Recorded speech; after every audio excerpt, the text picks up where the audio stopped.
Okay, Mr. Marshall, you have a quorum of the board. Amherst Media is with us. We're recording and the attendees are joining us. I think you're good to go. All right, thank you, Pam. You're welcome. Welcome to the Amherst Planning Board meeting of June 3rd, 2026. My name is Doug Marshall, and as chair of the Amherst Planning Board, I'm calling this meeting to order at 6:35 p.m. This meeting is being recorded and is available live stream via Amherst Media. Minutes are being taken. The Planning Board will be joined by the Community Resource Committee of the Town Council for Agenda Item 2 to continue the public hearing for zoning bylaw Article 18, Clean Energy Infrastructure, which is continued from May 20th, 2026. Pursuant to Chapter 20 of the Acts of 2021, extended by Chapter 2 of the Acts of 2023, and further extended by Chapter 2 of the Acts of 2025, this meeting will be conducted via remote means using the Zoom platform. The Zoom meeting link is available on the meeting agenda, posted on the town website's calendar listing for this meeting. Or go to the Planning Board webpage and click on the most recent agenda, where the Zoom link is listed at the top of the page. No in-person attendance of the public is permitted. However, every effort will be made to ensure the public can access this meeting in real time via technological means. In the event public access is disrupted for reasons of economic hardship or despite our best efforts, we will post an audio or video recording, transcript, or other comprehensive record of proceedings as soon as possible after the meeting on the town's website. Board members, I will take a roll call. When I call your name, unmute yourself, answer affirmatively, and return to mute. Bruce Coldham. Here. Thank you, Bruce. Fred Hartwell. Fred Hartwell is here. Thank you. Jesse Major. Present. I, Doug Marshall, am present. Angus McLeod. Present. Johanna Newman. Present. And Jara Smith. Present. Thank you all. Board members, if technical issues arise and the discussion needs to pause, it will be noted in the minutes. Please use the raise hand function to ask a question or make a comment, and I will call on you to speak. After speaking, remember to remute yourself. To the general public, when solicited, let's see, do we have general public comments tonight?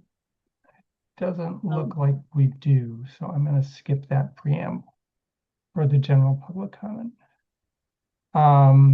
When we do solicit public comment, please indicate you wish to make a public comment by clicking the raise hand button. If you've joined the Zoom meeting using a telephone, please indicate you wish to make a comment by pressing *9 on your phone. When called on, please identify yourself by stating your full name and address, and put yourself back into mute when finished speaking. Residents can typically express their views for up to 3 minutes or at the discretion of the planning board chair. If a speaker does not comply with these guidelines or exceeds their allotted time, their participation may be disconnected from the meeting. Okay, time now is 6:38, and the first item on our agenda is an update from the staff.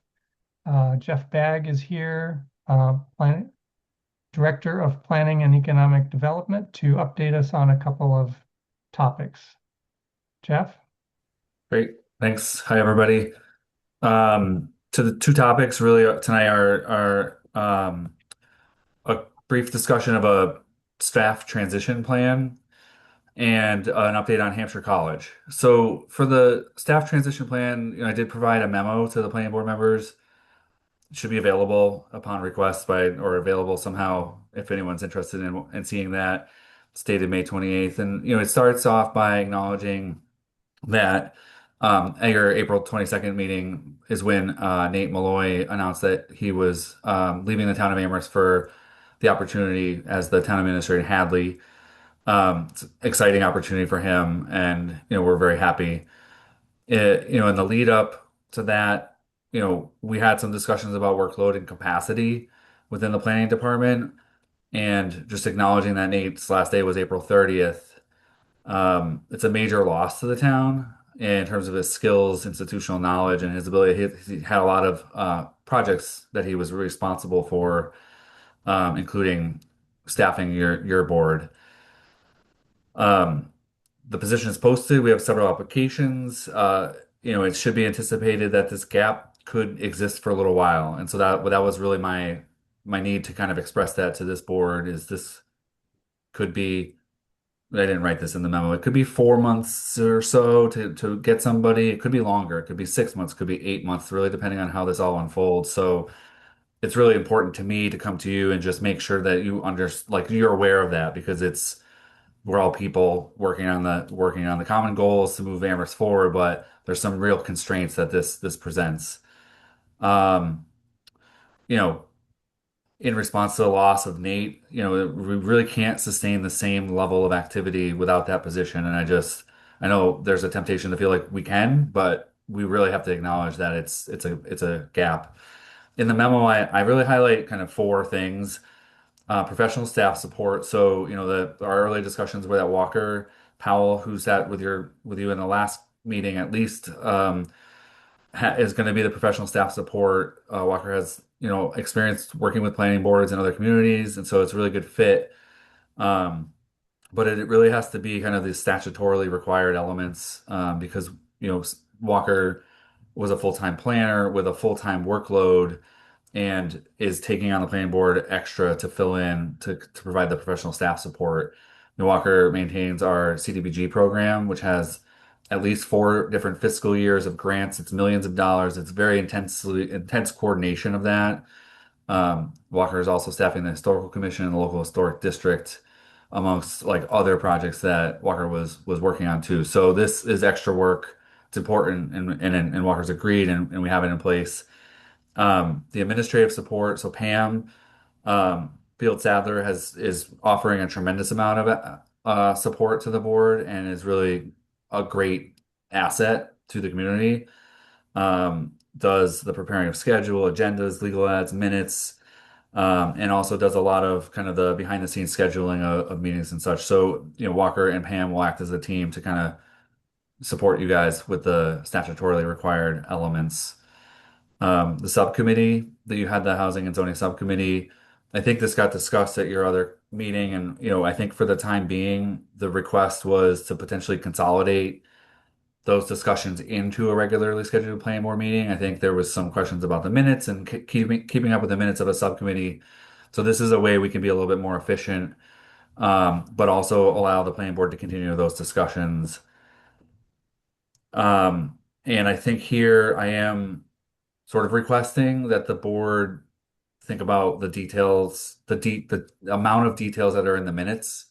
I know that there's a tendency and a desire to have really detailed minutes, like almost play by play. And I think we want to maintain that for some of the public hearing items. So something that's statutory required, I think that's fine. But something that's, an hour-long discussion about a couple different topics, I think we have to allow for a little more flexibility and summary type minutes that capture the essence of the discussion rather than a real detailed breakdown. Um, and then the fourth item is really about zoning amendments, and this is really more of the core topic. But I know the planning board has a lot of items on their priority list, and no part of this is to say you shouldn't be talking about zoning amendments or shouldn't be planning. It's just being a little more cognizant of how you fit into the bigger context within the town. Um, you know, there's a staff person who staffs the town council and walks through those processes. So as soon as the planning board votes to recommend something, it transfers to other people in town hall, and we want to just have a little more focus on coordinating that. So the memo tries to say that if and when you feel like an amendment is fully developed, and I do have an asterisk here to talk about, but then we just want to make sure that the other staff people, and including town council members and the CRC, understand that it's going to pop into their workload too. Um, the asterisk is, we want to make sure that certain people, other staff people see amendments before they're recommended out. An example is the mixed use building standards, but the way that unfolded is by the time it was recommended, the building commissioner had then looked at it and saw some things that would be potentially problematic, and you guys were willing to send it back. So we would just want to make sure we have a clearer feedback loop for the zoning amendments that you guys are talking about, because they're, it shoots them into another process, and we just want to make sure that we're all aware of that. I think I covered that. Then the memo concludes with just really highlighting that there's a lot of work going on, and I realize that the planning board may not be critical to every single project, but we as a team, are working on the clean energy bylaw, the downtown design standards, the East Amherst zoning study, the Hampshire College, process that we'll talk a little bit about in a few minutes, the South Campus School, and then we have the Wildwood School. And those are just the town projects that are churning about.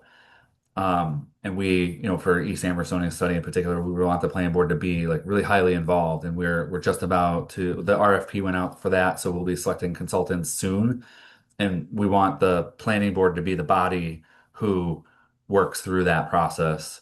The clean energy bylaw, as you know, is underway, but there's a couple more steps after you're done. And then the downtown design standards is something where we're still hoping that you will review it and provide comments, and then have another opportunity for some discussions in maybe late fall that would actually be zoning amendments. So we have a really full plate. And so that's really what was causing me to come to you and just make sure that I'm airing that out, a little bit of the dirty laundry, but really important for you guys to know that context. So I'm happy to answer a couple questions. I know you have a really full agenda with the clean energy bylaw, and I do want to give you an update on Hampshire too. All right, thanks, Jeff. I know that your memo was posted in the packet this Perfect. afternoon, and Perfect. I know I was able to go look at it, and I think we'd seen it before. Jesse? Thanks, and I'll try and be brief. Thank you, Jeff. I completely appreciate everything you said. Very much value staff and what they do, obviously.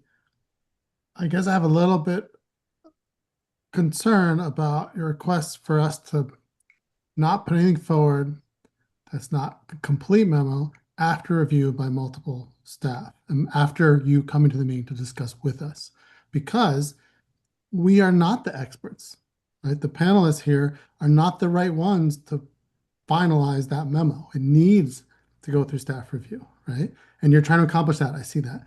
But the other piece, the way at least many times we've operated, is that means we have to put in a huge amount of work before it moves on to then maybe just get a very quick no from the next step, whether that's from staff or you or the council. And so in the recent year and a half, we've taken a slightly different approach, largely at Nate's urging, which was, no, let's put things forward at a little quicker pace to see what the appetite is for that particular thing. And so it's really, it's going to make that effort a lot more on our side. And I understand maybe that's needed in this moment. So I guess I'm wondering, is there any way the town can add temp staff to help staff, ameliorate what they can so that there's a little more support for planning board? Because I'll just be perfectly honest, to get the message of, yeah, you might need to wait 8 to 10 months before you're able to do anything other than respond is a little frustrating. Yep. And I don't want to belabor. I don't think we're saying you can't do anything in 8 to 10 months. I just think it has to be a little more thoughtful, a little more thorough. I think we can get certain staff, especially the building commissioner, who is also the zoning enforcement officer, would be good to roll in earlier. So that is an option. Temp staff, I think, I don't want you to take it for granted is that we have Walker and Pam together with you. It's just a matter of, all it's going to take is a couple land use permits, and in addition to those other projects, you have a full plate. So we can keep going and have discussions. I just wanted to put this out there, to temper it a little bit. And one thing that occurs to me, you might be asking why I can't just come in and just sit and do all this. I do think that it maybe hard to know what was articulated in the lead up to, me being hired, but the position of director of planning and economic development is new. So it was crafted to be able to represent the town, on a regional level, at the state level, with UMass and with the colleges, and to promote economic development and to, really interact kind of as an overarching umbrella representation. And so I'm just really sensitive to not losing that. And so we do have to at least just triage for a little while. So we can have more discussion.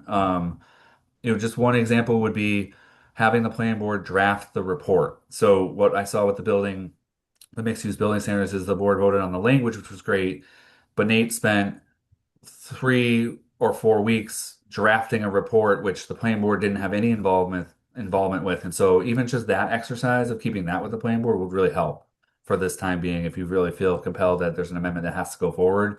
Just asking you guys to frame it out with the discussions that you've had, and that would be one way to really make sure that it's not 6 to 8 months before there's another action from the planning board. But this could be worthy of another discussion. I just wanted to preview it today. Okay, All thanks. right, thanks, Jeff. Johanna? I was going to suggest that because we're at a transition point on the planning board and our, may have, like, this is probably my last meeting serving and we'll have some new members, having this discussion or at least encouraging new members to watch the 5-minute presentation that you gave so that they understand the constraints of the board that they're entering could be really valuable too. Great. Right. And then it's not permanent, but it is temporary. It's realistic for me to be here to express this, but it's not permanent. That's the message I'd like to send is a not permanent situation. All right, Jeff, why don't you go ahead and talk about your second topic? Okay, great. And then Pam, I should have asked in advance, do you think it would be possible for you to share that presentation? I can do it, but I'm afraid I have the one with my notes in it. I think so. Hang on. Okay. I practiced. Apologies for not asking about that in advance. While she's bringing that up, Jeff, on if we do develop a zoning proposal, is it reasonable for us to expect Walker to be able to circulate it to Rob Mora and see what his thoughts are? Yeah. Yeah, I think that's reasonable. And I think that would be great if we can build in that loop, and potentially, I don't want to volunteer Rob, potentially he could come to a meeting to talk it through, but I think as an intermediate step is to make sure it gets to especially the building commissioner earlier, would really be beneficial, I think, for everybody, including your Okay. goals to initiate things. All right. Great. So, Pam, you can go to the next slide. Great. Thank you so much. We're really pleased. We're pleased to announce that we have a collaboration with Mass Development, and the way we're describing it is an extensive but focused initiative to prepare for the future potential uses of the campus. Um, I did a really similar presentation to town council on Monday night, so you're 2 days behind them. I apologize to the counselors who are here to hear this again. Um, we are looking to start immediately. That's why the town put out a press release on Monday. We did the update to town council on Monday as well. And here we are tonight.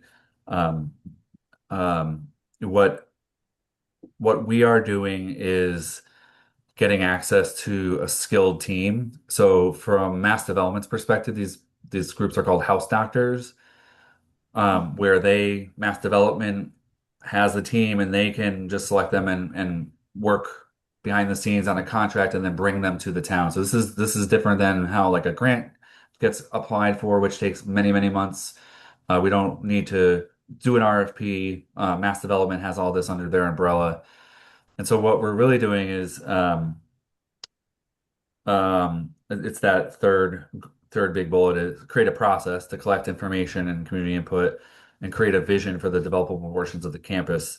And ultimately, we want to enact zoning that would implement the vision over time. And so actually, if you scroll down just a little bit more, we're looking to enable the property to generate as much tax revenue as possible.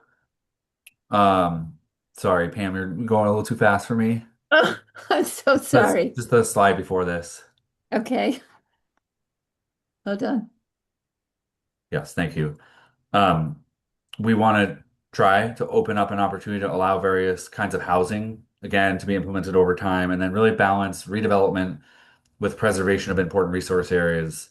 We want to embrace the cultural institutions that exist. So, we have this theme that we're talking about, and we felt like there was this urgency to send out a message that the town wants to be, looking at the property and examining zoning options. As many of you know, it's all one zoning district. fairly limited in terms of what the uses would be allowed, and we really want to embark on this with a team. So here, well, Pam, you can go to the next slide. Thank you. Um, as I said, we're trying to launch this immediately. It's going to start with really some background information, some existing conditions. We've never looked at this parcel. It's never really been part of exercises or examination. So we really need to start with some of the basics, the basic characteristics of the site, looking at what the zoning does now, what it doesn't do, understanding where there are wetlands is critical because if you know it's 690 acres, but not all of it is developable. And so really to quickly kind of get a lay of the land, so to speak, is really critical. This will allow us to look at the market. So the real estate market will be kind of considered. We really need to understand what's happening with infrastructure and utilities. So we know that there's water and sewer connected to some of the buildings, but we really don't know what kind of capacity there is. Um, and that's going to be really important to any future discussion to understand that. Understanding a little bit about the building conditions. Ownership is pretty complex. There are easements and there are some areas that don't have access. It's one large parcel. So we want to begin with that leading to educational materials. So we want to stand up a web page with the consultant team, a story map, very interactive, where we can put up that information. We want to start to understand some of the basic development potential. So lot area divided by a certain number of housing units equals X, and really start that. And then kind of cut sheets or information that's a little bit more digestible. And that's going to lead us to July, where we want to host a community listening session. It'll present some of the baseline data so that we have a framework to operate within. Um, Talk about the resource areas, the real estate market, review existing community goals. So we think back to the master plan, the village center plans, the comprehensive housing policy, and the housing production plan. How do all those fit into this discussion and collect community questions and concerns? So that is a really big kind of lift for the next 2 months. And then Pam, you can go to the next slide. That will lead us into what we're calling phase two. And we think that by July, late July or August, we'll be having stakeholder meetings and interviews, and that would be where the consultants would come to the planning board and talk to the planning board. I think the consultants would come to the CRC and talk to the CRC, and then there are other stakeholders that they'd be talking to in a lead up to coming back to the community. This is a 3 meeting process where meeting number 2 would be a charrette.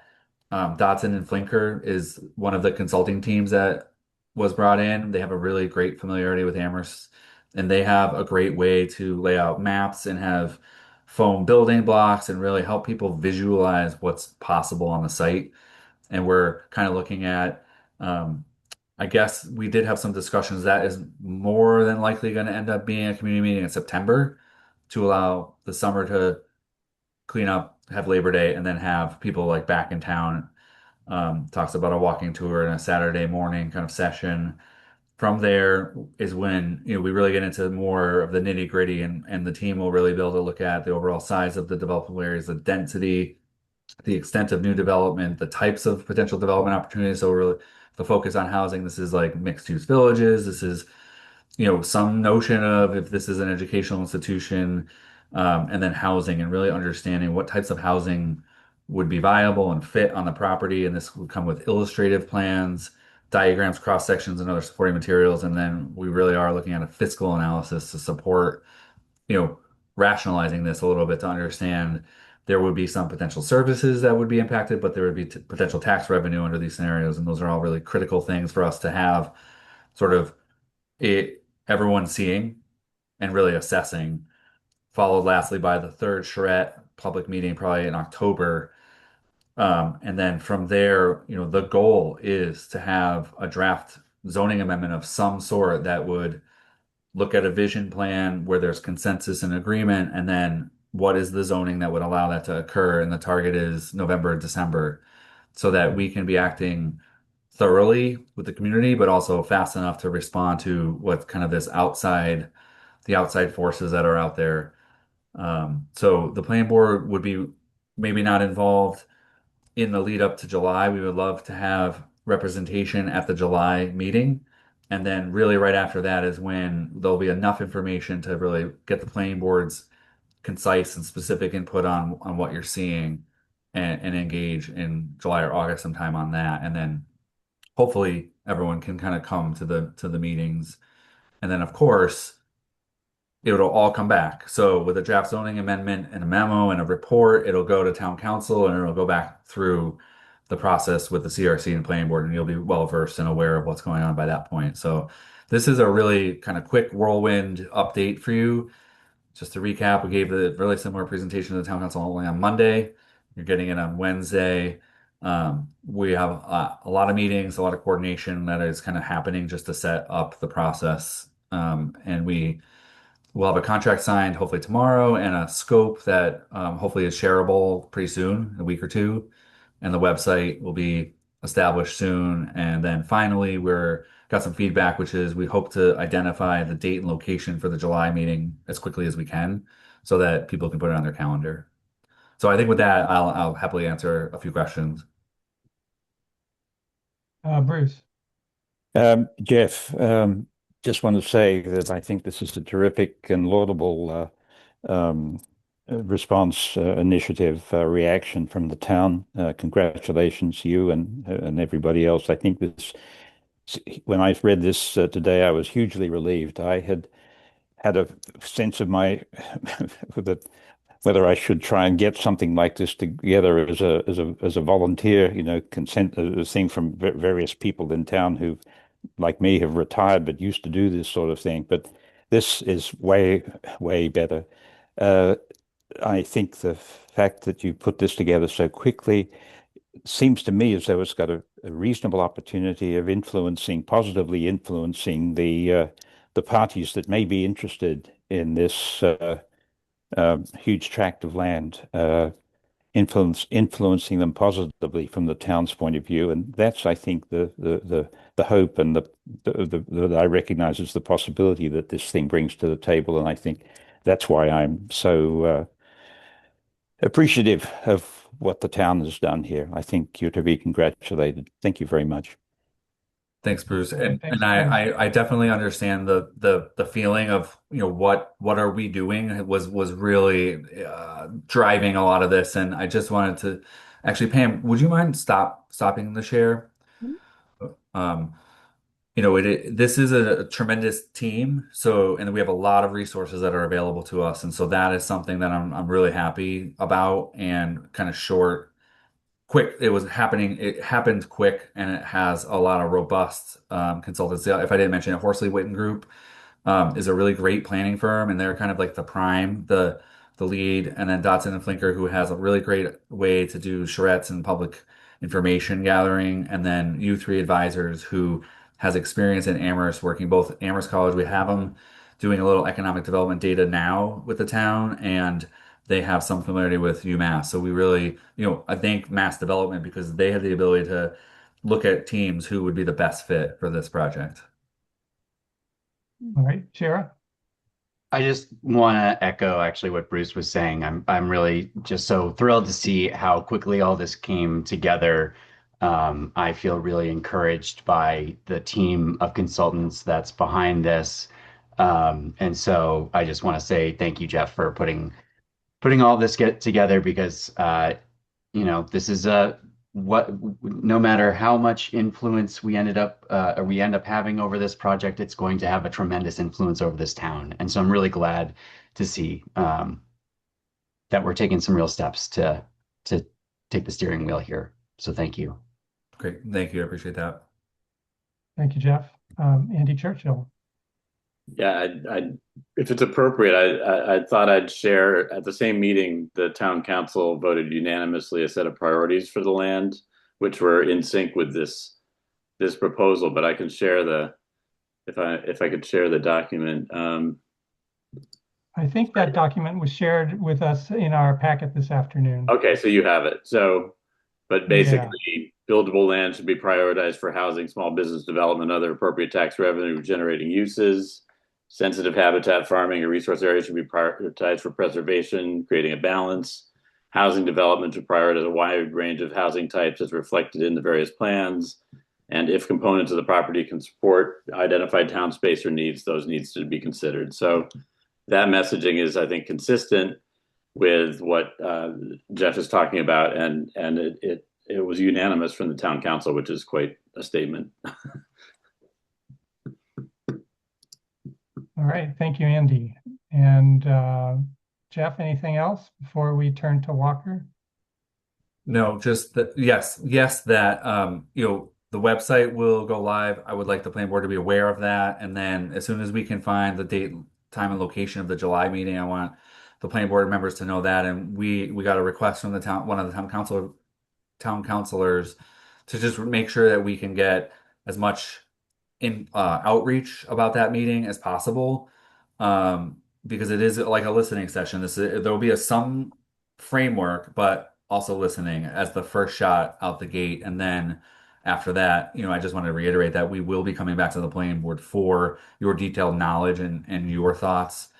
It's just that this needs a little bit of that background data. It really needs some kind of information to frame the discussion. And so that was what the team wanted to do first, and then we'll engage with so like the Affordable Housing Trust, the CRC, the Planning Board, and maybe a couple others. But then anyone else who wants to come who has knowledge, like we have a lot of hidden gems in town, a lot of people who have expertise, and we want to get those types of people too at the meeting as well. So looking forward to it. It's been a little bit of a nonstop sort of adventure over the past few weeks, but this is really exciting for me as well, and it's exciting for me to be able to share it with you guys. All right, thank you. I just want to remark, we have a lot on our agenda tonight. It's now 7:05, so if you can keep your remarks brief. I want to make sure we have enough time for clean energy this evening. Bruce. Brief. Jeff, is there any possibility that this meeting could be conducted, or these meetings could be conducted in the Red Barn on the Hampshire College campus? I'll just put that out there. Yep, it's on the list. It may or may not be possible, but yeah, it's come up. Great. And I am gonna leave the meeting. You're in great hands with Walker and Pam, and Stephanie's here, and then obviously all the CRC members who are really involved in the clean energy bylaw. So I really appreciate carving off the now 35 minutes for me, but I appreciate it. All right, thank you, Jeff. Walker, I wondered if you could give us just a quick update on implementation of the ADU bylaw in town. I've heard some concern about how things are unfolding. Yeah, I'm not going to go into much detail. I talked to Rob Mora, and as I'm sure most of you are aware, there's been some controversy over the size of some of the ADUs that are going into town and how the size is being assessed by the building commissioner. And I'm not going to go into a lot of detail because there is in fact an appeal that's going to be going before the Zoning Board of Appeals, I think in July, regarding one of these ADUs. So a really in-depth discussion is going to happen at that point about what the building commissioner was thinking, and what we can do and what people can do and what's going to change moving forward. So rather than having that discussion now before we get all the information, I would recommend keeping an eye on that appeal if you're interested to see where that's going to go. And then if there's any changes to the bylaw that are going to need to happen or anything like that afterwards, I'm sure it'll come back around. But is there any questions off the top of anyone's head about that? Jesse. Thanks, Walker. Just quickly, what's happening to applications in the meantime? Or there are no applications, right? What's happening to They are ADU? continuing to process the applications as they've been doing, using the same criteria for approval as they've been using. And when you learn what the date of that appeal hearing is, can you mention that at our next meeting, or Yeah. Any meeting between now and the hearing that happens, so that we Yes. are all aware of it? I will keep everybody updated. Okay, thank you. All right, time is 7:09. I think it's time for us to welcome CRC and Pam Rooney. Let's see. Actually, Pam, I'm going to go ahead and open our hearing, and then Yep. I will invite you to open yours.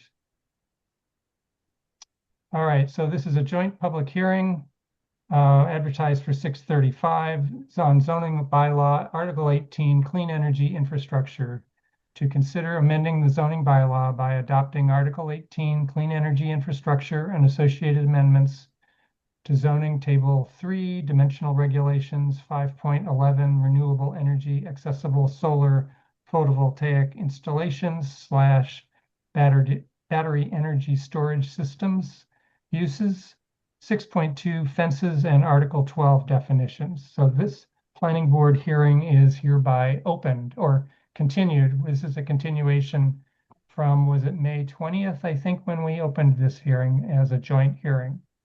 Pam, I invite you to open the CRC hearing. I see a quorum of CRC members, and we'll go around to see if everyone can be heard. Let's see, we've got Jennifer Taub, Yes, I'm here. I can hear you. Andy Churchill, Yes. Alicia Walker is with us by phone. Yes, here. Thank you, Pam. Excellent, thank you. And I'm Pam Rooney, and I'm here, and we are missing Mandy Johanneke tonight. We also have Stephanie Ciccarello, who has offered to be available for the conversation since she's a driving force and has been involved since the beginning on this. If you want to welcome her in as a visible panelist, that would be great. Yes, she can turn on her video at any time. Okay, great. So just a little recap, especially for the folks who weren't here last time. We have worked through the document through section 1810.09, all the way up to section 18.11, which is additional design requirements for specific types of installations. I wanted to note that the CRC did receive numerous comments, many of them from Doug Marshall, that we were able to work our way through essentially up to this same point, and that is the point at which the CRC referred the whole document over to the Council for Public Hearings. So because the CRC had not had a chance to discuss those additional suggestions, they are not incorporated into the document beyond this point, and we shall just have to deal with them one by one as we come to those sections. So that's just a little bit of a overview. Are there any questions from folks that were not with us last round? Jesse, is your raised physical hand request? That counts. Yes. Go ahead, Jesse. No, sorry. I was just saying I wasn't here before. Apologies. Okay, I was just wondering if you had any questions. No, all good. So I think, and if Walker is willing and able, we would like to share the document. This would be version 11 as of 2026-07-27 as discussed at public hearing.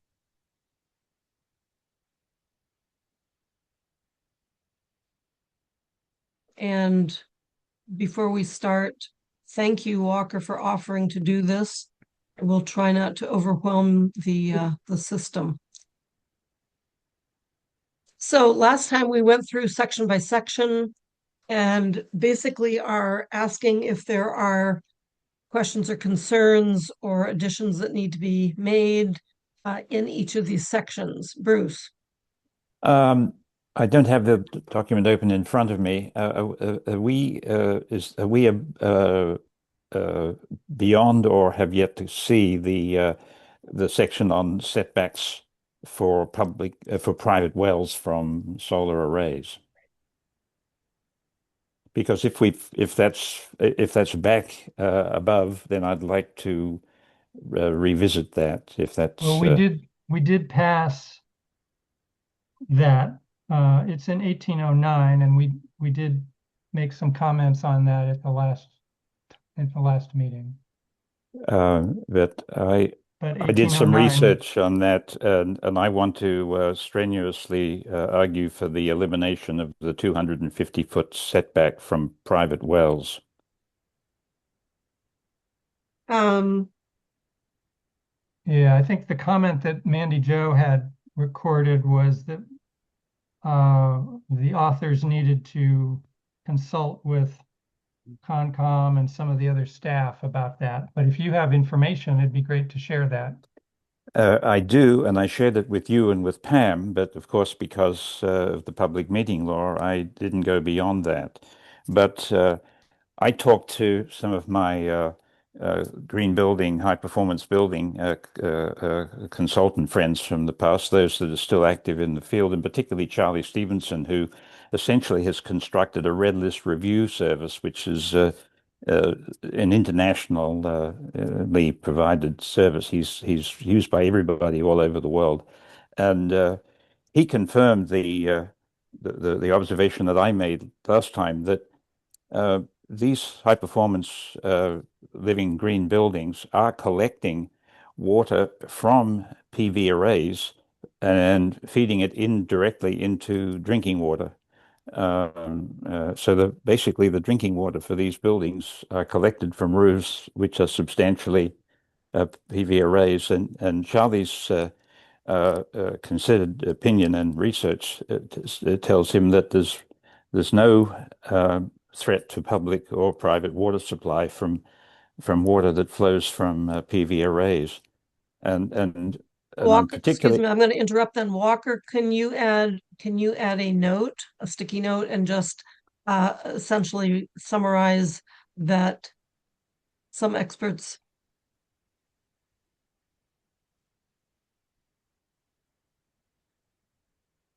feel that current PV, yeah, there's no risk to drinking water.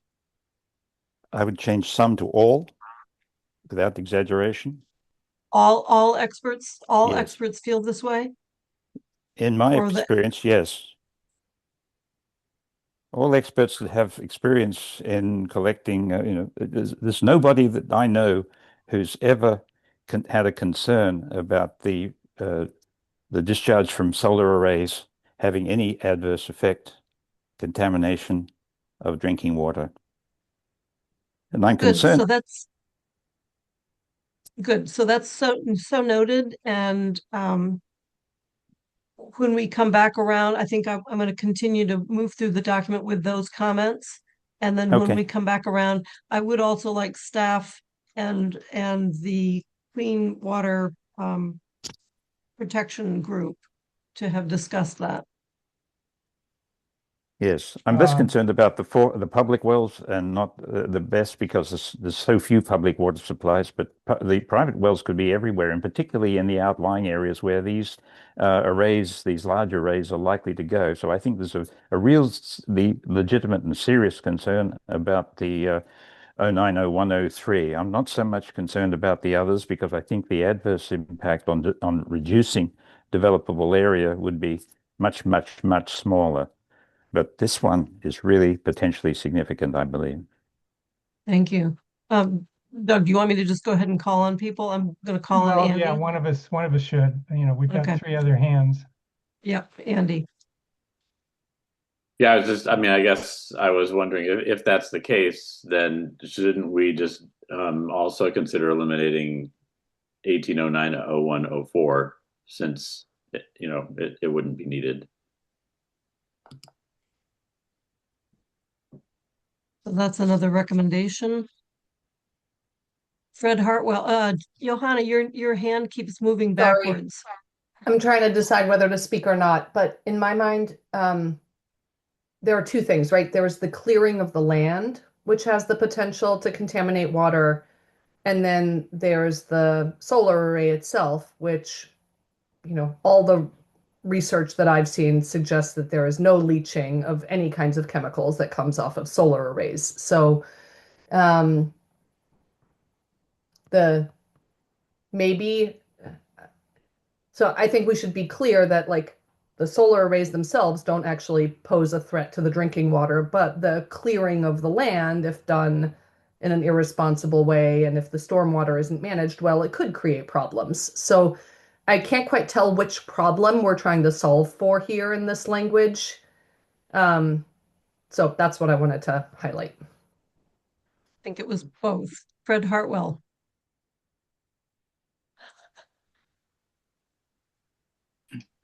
Yeah, I basically agree with Bruce. I think that's not a major issue, and I would agree with that.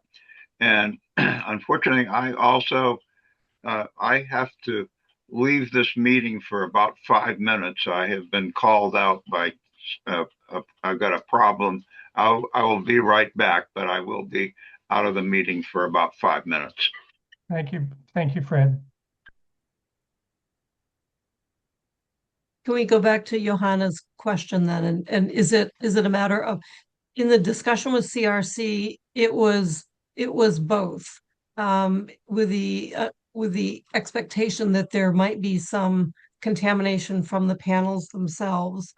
The disturbance area, the setbacks and no disturbance areas were primarily concern of the land clearing and disturbance of natural material within a protection zone of a well. So is that something that's dealt with customarily when land is developed through the Conservation Commission regulations around, erosion control and managing stormwater runoff, and isn't that sort of a matter of course regardless of what the land is going to be used for? So is there anything special about clearing land for solar that's different and would cause contamination differently than some other use? And if there's not, then shouldn't these even just be consistent with Conservation Commission regulations? Can we call on Stephanie? Sure. Stephanie. Hi, sorry. I just wanted to, first of all, just say that tonight my daughter had a 3-hour root canal procedure this afternoon. So I'm mostly off camera because I may be running around to help her. So I just wanted to let you all know that. As far as this issue, I really think this just needs to go back to the Drinking Water Protection Supply Committee group, because that's really where this recommendation came from. And other committee review have basically just taken their guidance. So I think that's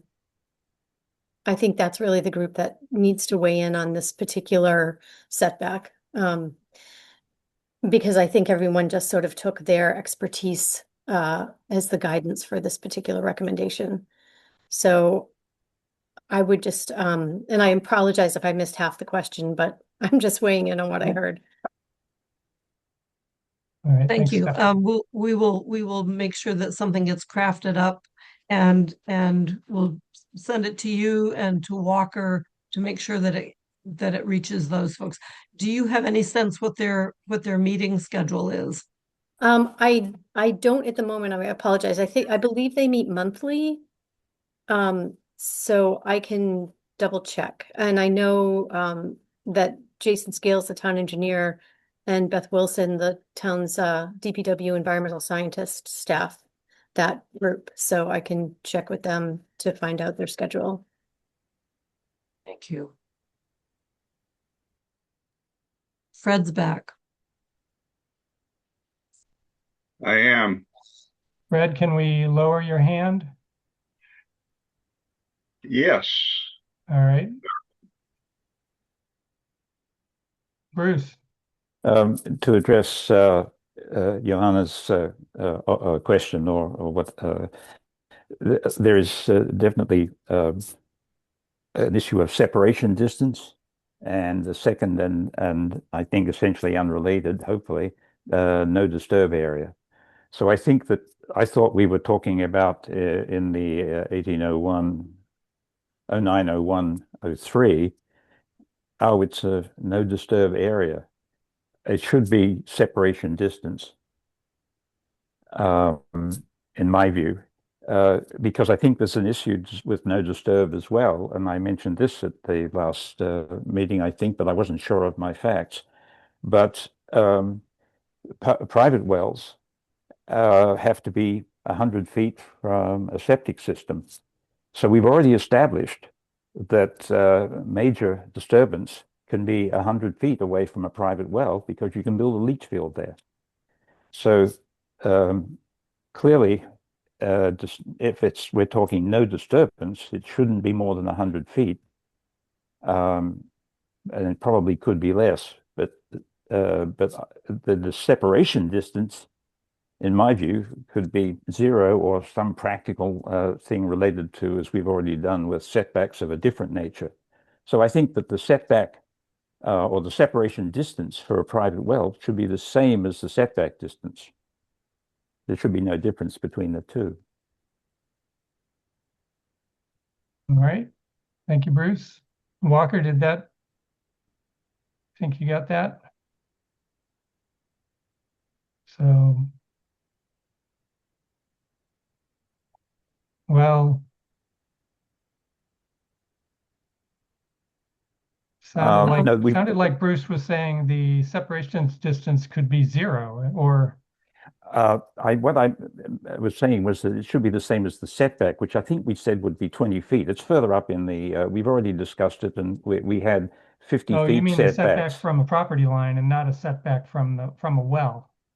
That's right. It could be, I mean, if the well is on the property line, then the array should be set back from that well the same distance, no distance from the, no different from this, because there's no risk.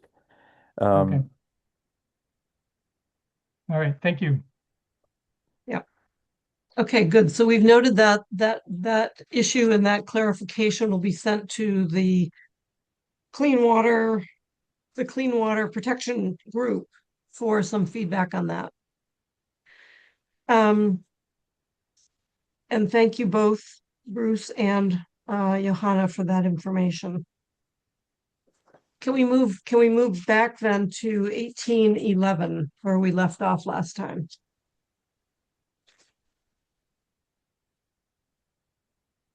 And so, Pam, you're saying that if I don't bring up the comments that I made and sent off to you guys probably 6 weeks ago at this point, if I don't bring them up in this meeting, they won't be considered. Is that right? That's correct. I have actually transposed your notes onto this version 11 for myself as a reference, but I may not have caught all of your comments. Okay. So I hope you have your list. I just, we were invited to submit comments, and exactly, it seemed like much easier to do it rather than dragging everybody on a meeting through it. But as I was trying to explain, we accepted and incorporated those that we made our way through, and where we left off, we had not considered and not discussed, so they were not incorporated. Okay. All right. So are you going to lead us through this, or? Sure. So section, this is additional design requirements. Were there any considerations or discussions about, let's just go for the first 1811-01 and its subsections? Fred. Yeah, this is where, as long as you're inside the battery electric storage system, as long as you're inside the building, yeah, the state electrical code has some applicability, but you've got to also capture, because these are going to involve direct utility connections. You've also got to capture the National Electrical Safety Code, which is going to be the actual code that covers those connections and not the state electrical code. And I say that as the person who is the secretary of the I know committee that Fred, writes that code. I know your expertise. Can you give us wording for that? Because we're talking specifically in this section, the following requirements shall apply to all BESS. So that's battery energy storage, it's built, its base, its confines, and its equipment. I can, if you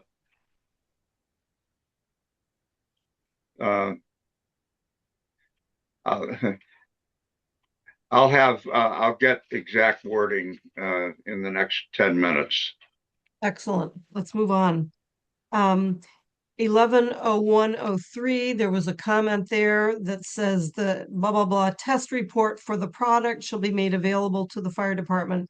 And the suggestion was made that all components or each component report for each component be made to the fire department. Is there agreement with that? If we agree to something, it's okay to say yes, and then we can move on and incorporate it. Yes. Yep. Thank you. Let's incorporate it. 110104. BESS must safely contain fires and thermal runaway. There was a comment that you can't contain that. Doug, why don't you explain your comment? Well, I was just suggesting to replace BESS with BESS enclosing structure. Just because, I guess I'm a little bit unclear about what is a BESS, a building with a container? It itself is engineered to contain any fire from the batteries inside of it?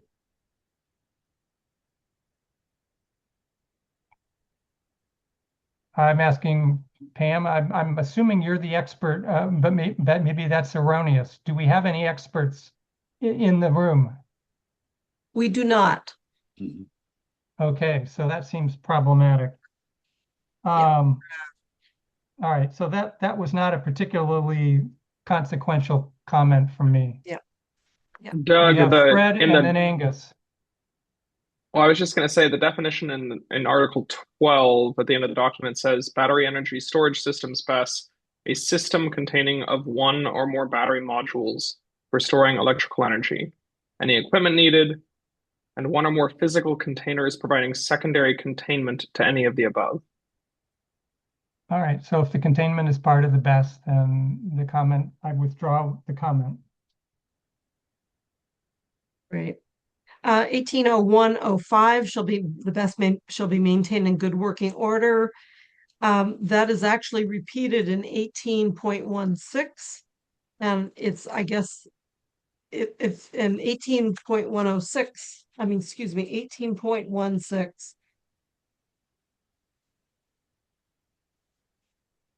Is facility maintenance. This feels to me like 0105 should be deleted here, and just it's repeated in 18.16.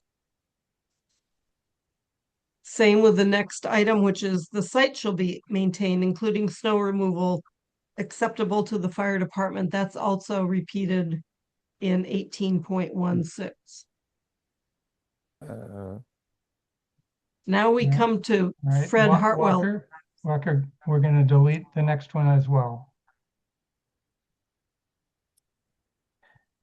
Doug, can I ask, this is a point of order almost here, a sort of point of procedure. Last time we did some editing as we went along, and what Walker's doing is making all of the comments. So wouldn't it be prudent that if we have some simple edits that we all agree that we just edit the document rather than making notes about what other people should do? That would Yes. be fine. Yeah. Pam, are you all right with that? Yes. Anyone else concerned with that? It'll show up as a change, so it's track changes. So this document is a track change. Okay. Yeah. I hope it's being done that way.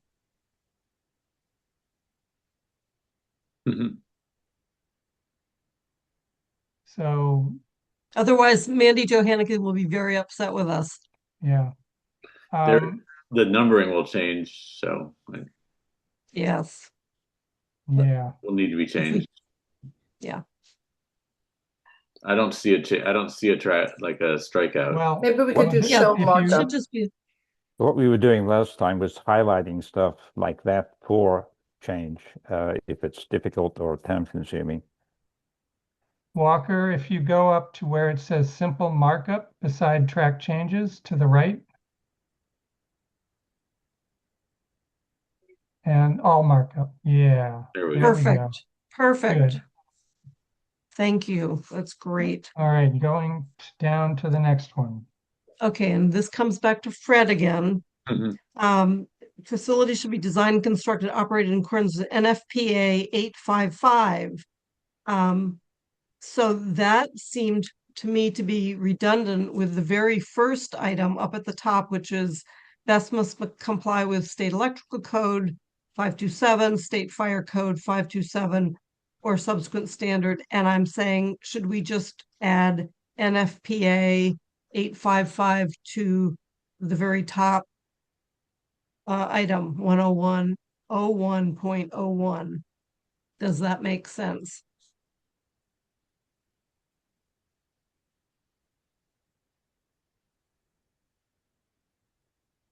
What do you do with A, B, and C?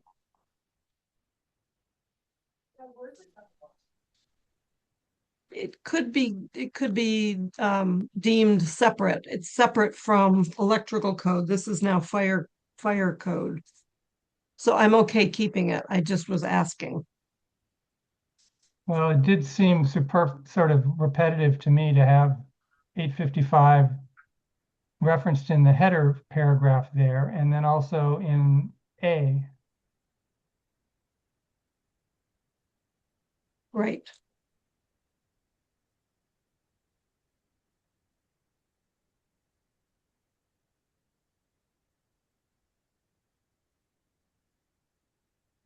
Subparagraph A, yeah. Again, wouldn't we just delete that those NFPA 85 and then again not make the comment, just delete NFPA 85 in paragraph A.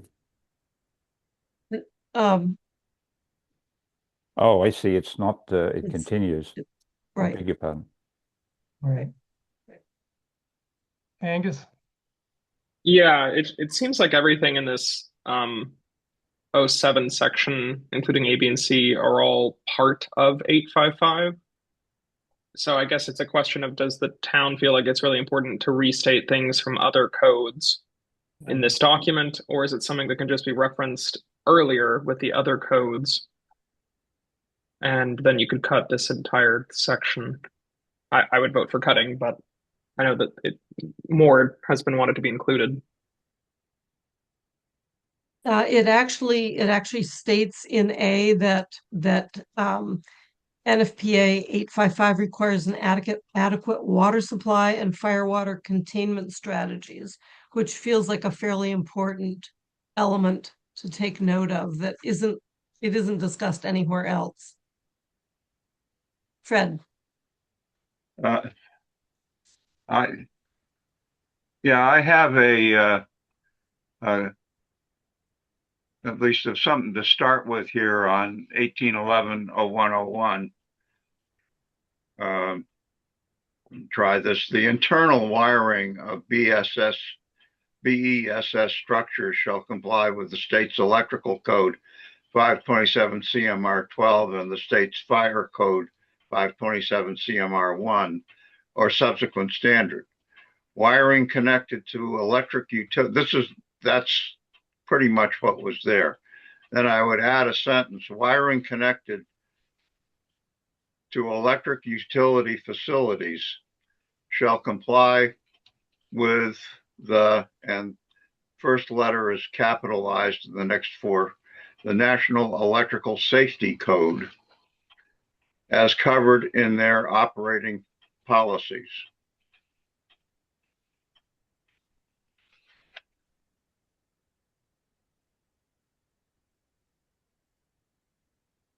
All right, Walker, that Seems was reasonable. good. Can you go back to the beginning of the original sentence and just add the internal wiring of a BESS?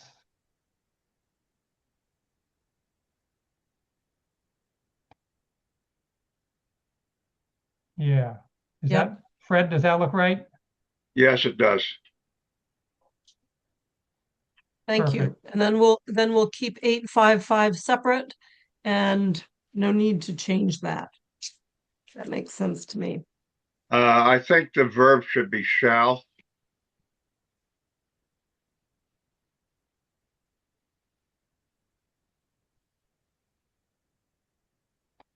Great. All right. Okay. Any other comments until we get to 0109? This is the PFAS conversation. Let's see, can we back up to subparagraph C of that last section? Okay, thank you. Never mind, you've incorporated that comment.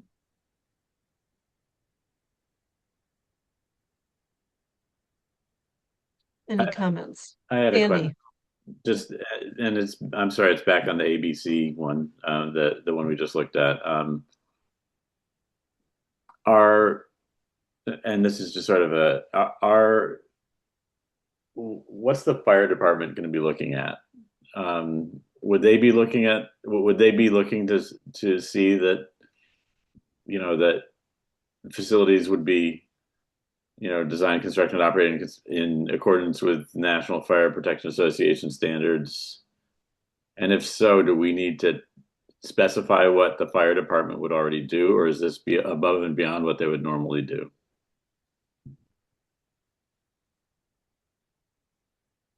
I'm just trying to see if there's any extra stuff that we don't, if that would happen anyway, you know what I mean? Brad, is your hand up? Did you have a comment? My error. Sorry. Thank you. Not for fire.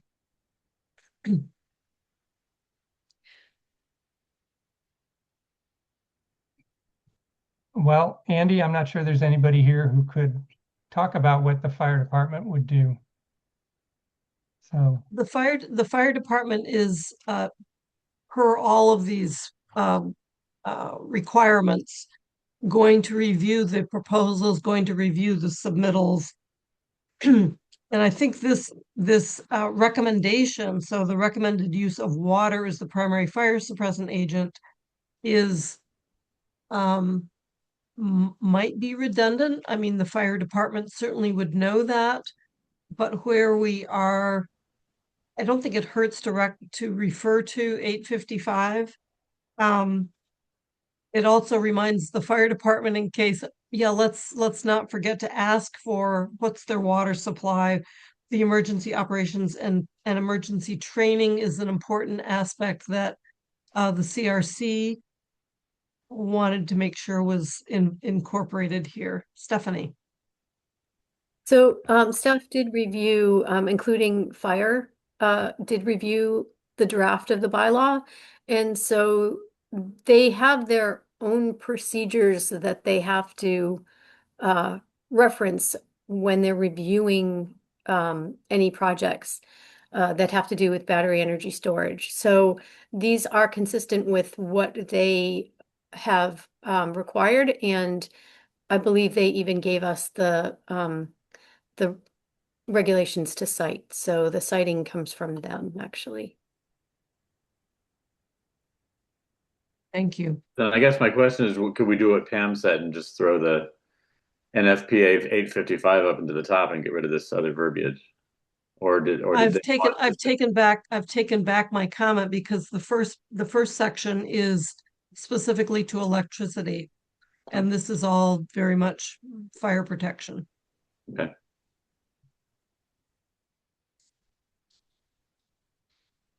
Can we go back to 09, down to, excuse me, 110109, and this is PFAS.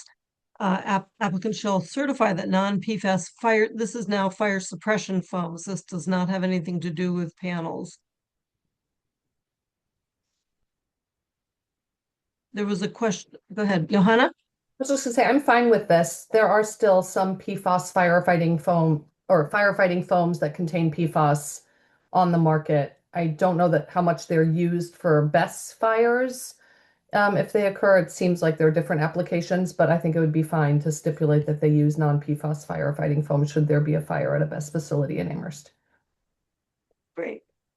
Any other comments on to that, Angus? Yeah, just I guess the question is just what does certify mean? Give proof.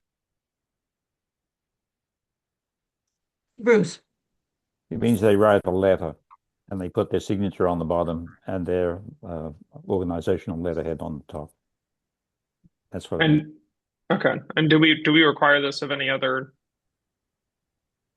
I guess, of anything in town?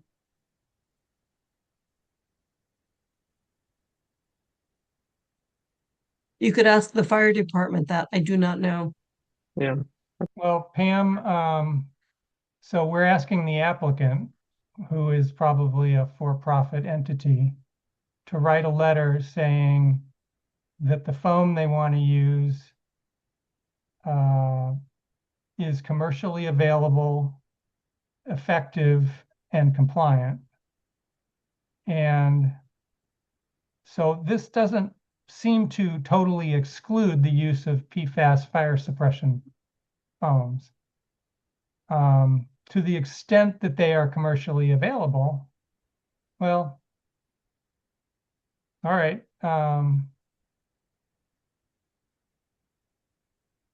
It just seems like you could end up with some PFAS foam because you're just using them to the extent you can. Okay, never mind. Johanna? I guess I have a question about this. Like, in the unlikely event that there is a fire at one of these facilities, is it the fire department that's in charge of putting out the fire, or is it the owner of the best facility? Because this almost makes it sound like the owner of the best facility is in charge of putting out the fire and determining what kind of fire suppression is used there. And I don't know, like if my house was on fire, I don't think I would be the person in charge of putting it out. I'd want the fire department to be in charge of that. So I truly don't know. It's actually a Johanna, good question. I had assumed that these BESS assemblies has had some level of internal fire suppression as part of the product, and that was the foam we were talking about, separate from whatever foam the fire department shows up with. Is that your understanding? I mean, like, you mean like in case of an emergency, like they have some Well, materials? you know how, I mean, buildings have sprinkler systems. And if you have a computer room, you may not use water. You may use some other suppression method. And so just like that, at a battery, if there's a container around the BESS, it may have an internal fire suppression system that relies on foam. Yeah, it just strikes me as being contradictory to the NFPA 855 recommended use of water as the primary fire suppression agent. So, Pam, do you know where this language came from? I do not remember. It's actually a very good question. When I read it again tonight, I was thinking a similar thing, like the applicant is not going to be putting out the fire, but I think requires a little more work. Fred. Yeah, these facilities, there's been a number of absolutely hellacious fires in these facilities, and it is very important that the suppression action begin as quickly as possible. And that means not waiting for the fire department to get there. And there's going to be something that it's going to be some suitable chemical that has been very carefully selected to address the exposure in the vest. And yeah, you don't want to wait for the fire department on one of these, and so it's quite relevant to include some specification here as to whether or not PFAS is an issue.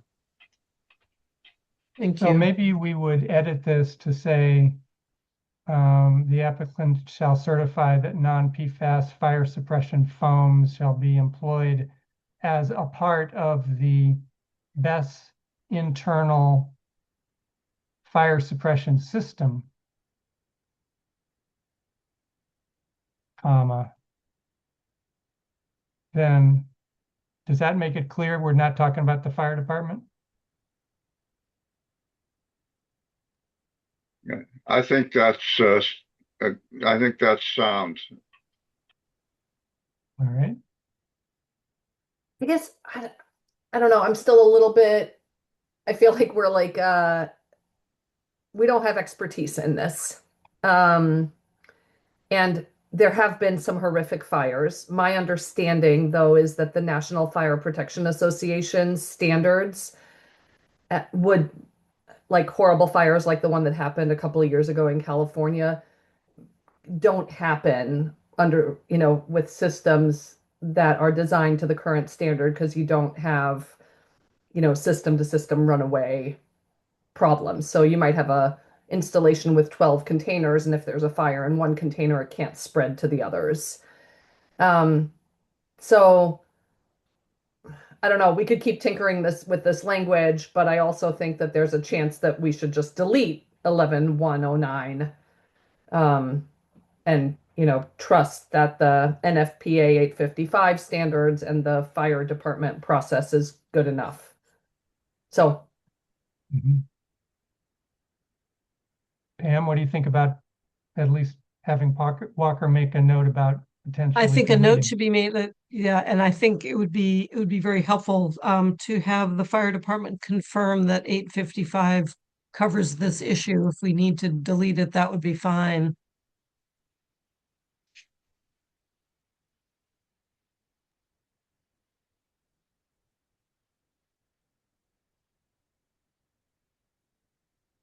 Great, thank you. And that we can then delete this. Well, yeah. Fred. Yeah, I'm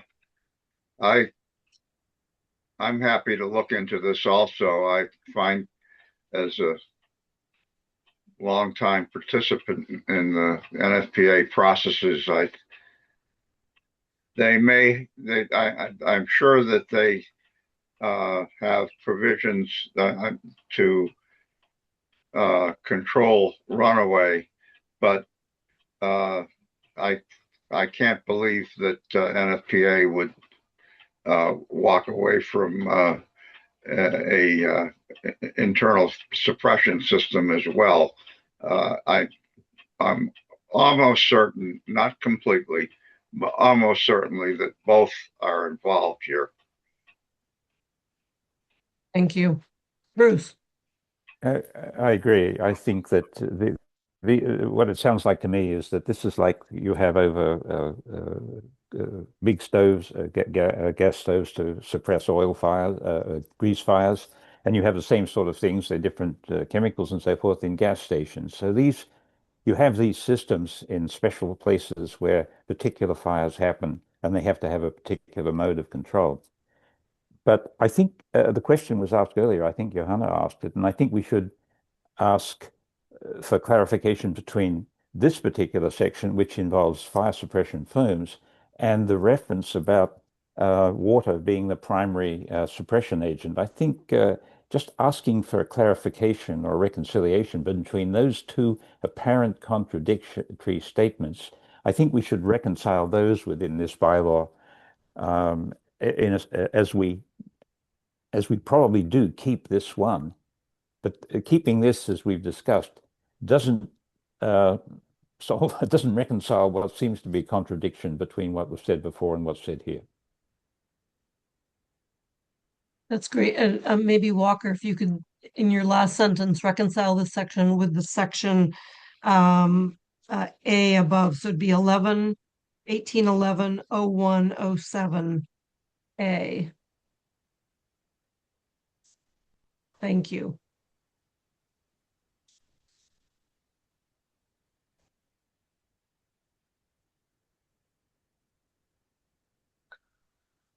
Okay, we're moving on quickly. Oh, Bruce.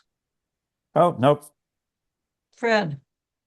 One thing I know is that lithium, which is lithium ion battery, lithium in contact with water is perfectly capable of causing a fire. So if that's how the storage system is storing electricity, yeah, there's going to be lithium in there, and you're probably not going to want water on it.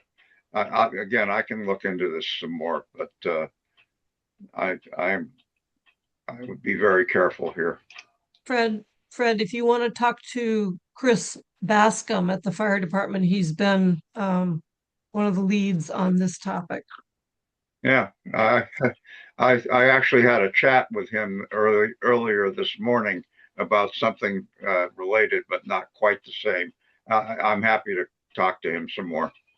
Good. And one last comment on the battery fires is they're still using the products that cause fires. So unless they, get rid of or somehow dismantle all of the product that has been built to date, we're still going to deal with that issue of runaway fires. Okay, moving on to 1811-02. There was a suggestion of making this a little clearer.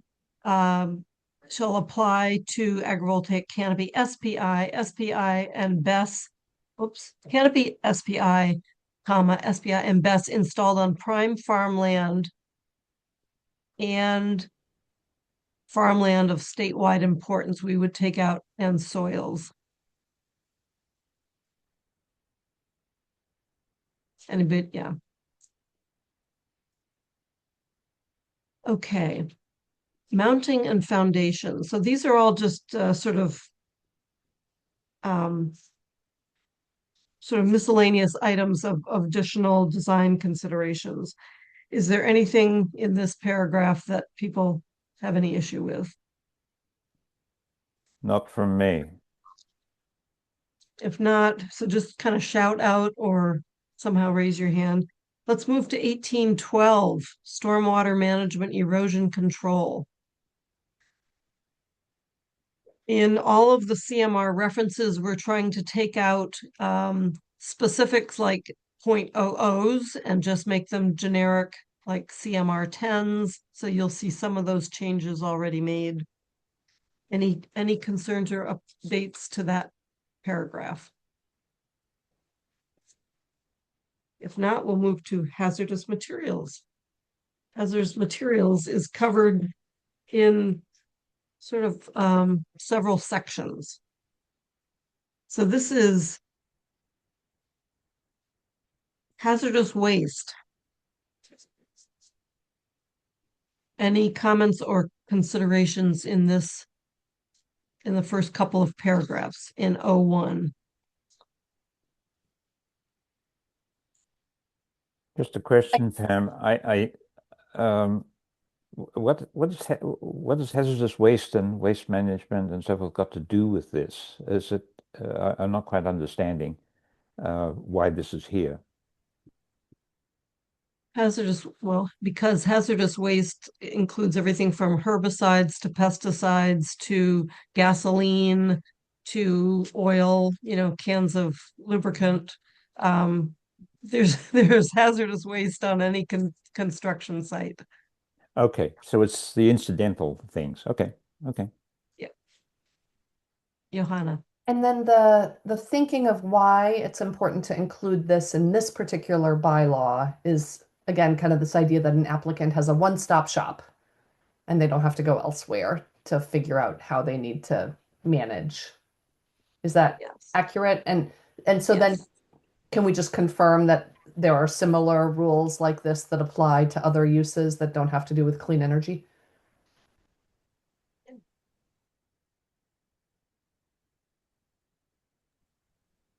I'm seeing Pam nod, but yes. Yeah. Okay. Fred? Do we need a definition of hazardous? It is included in the definitions, if my memory serves me. I just wanted to make sure. Actually, we do not describe hazardous, but we describe disposal and discharge. But it's discharge of hazardous waste. And then hazardous waste, I think, is included in the definitions, 18.317.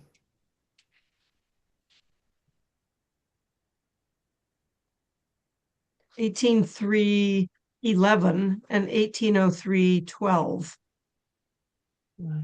1803 is also referenced. Yeah. Pam, specifically. 1803.17 has hazardous waste as a definition. Okay, maybe I'm looking at the wrong version. Or maybe I'm looking at an old copy. You might be. I'm looking at draft 11, version 11, Johanna. Oh yeah, I'm on draft 9. Yeah, yeah. We're past that one. It's 1803.15. I'm sorry. 1803.15, yes, has a definition of hazardous waste. Yeah.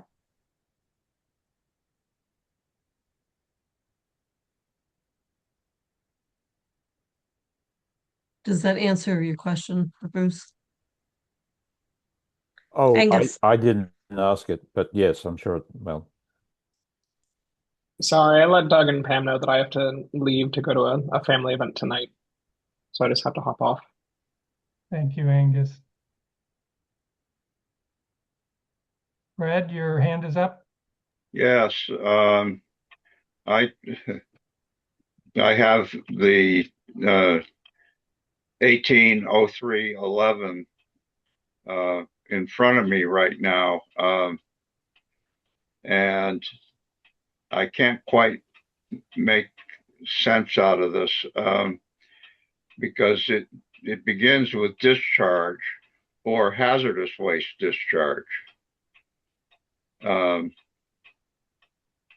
then the sentence that follows it only applies to hazardous waste. So can someone tell me how this makes sense in the English language here?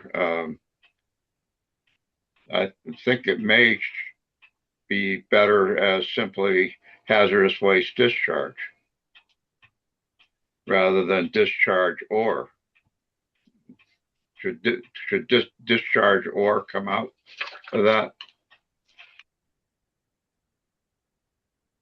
I think it was, yes, I mean, the action is the discharge, or the action in number 12 is the disposal. They're very similar, and I would Wouldn't we want, we're not talking about treatment. So what if we just deleted the words or treatment in the first sentence and the comma after disposal, so that the discharge or disposal of hazardous waste is prohibited? I mean, that at least makes sense. whether it's right, I don't know. Because we don't define treatment, do we? Well, and we're not doing treatment of hazardous waste on our solar sites. Any other, I mean, does anyone disagree with that?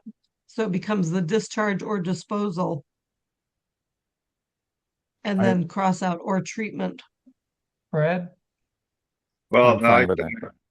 I don't want to lose track of the wording of 180311, which has two extra words that I don't think should be there. 180311. So we're going back.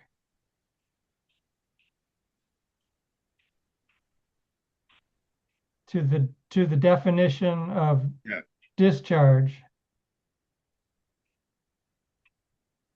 Yeah. Yeah. I think it should simply say hazardous waste discharge. I don't think it should say discharge or hazardous waste discharge. Any disagreement with that? Let's get rid of the Is discharge Stephanie or with us? Because I thought that discharge, I thought that was a kind of a Concom world term of art. Well, I mean, they do talk about discharge, but let me just look at the language again real quick. Discharge.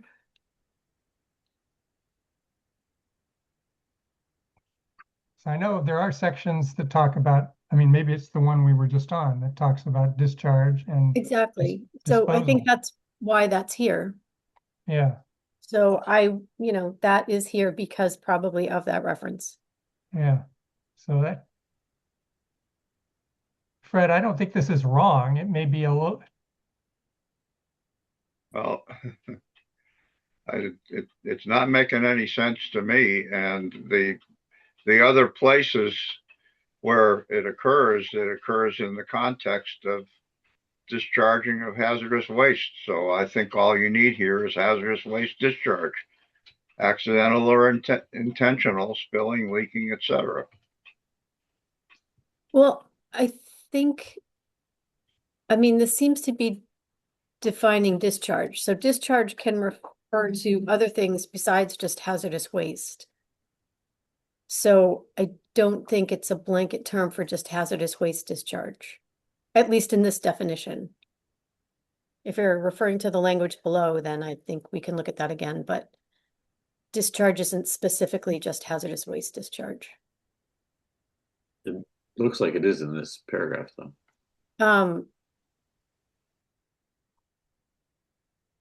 In which paragraph, Andy?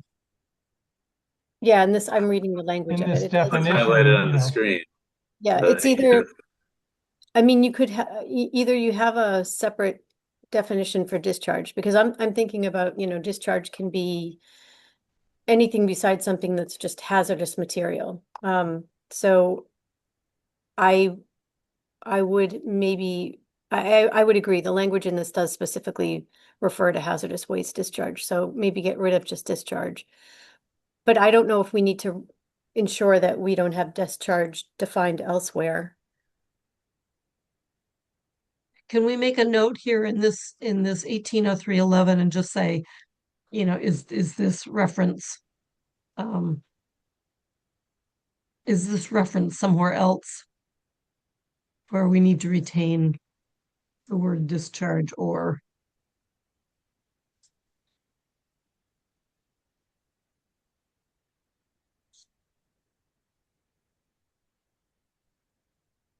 Because in the next one, it's disposal, and that's simply disposal, but it addresses hazardous waste. Mm. Perhaps 180311 should just say discharge, as it's used in this bylaw only. It is the accidental spilling of hazardous waste. Fred. Well, except that it goes on to limit the coverage to hazardous waste. Right, the definition.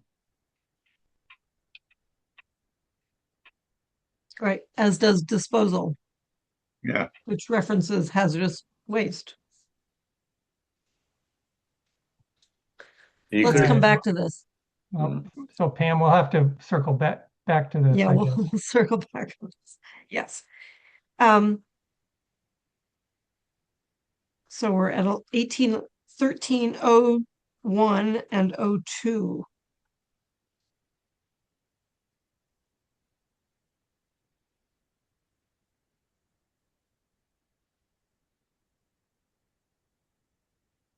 Any additions or corrections to 181301 or 02? Well, let's see. I actually had one up above in 01, the last paragraph of 01. Says hazardous materials and hazardous waste transported, stored, used, or generated in the site shall meet all requirements of the Department of Environmental Protection. Because the DEP already promulgates its regulations, do we need to repeat it here? Is a question for maybe Stephanie.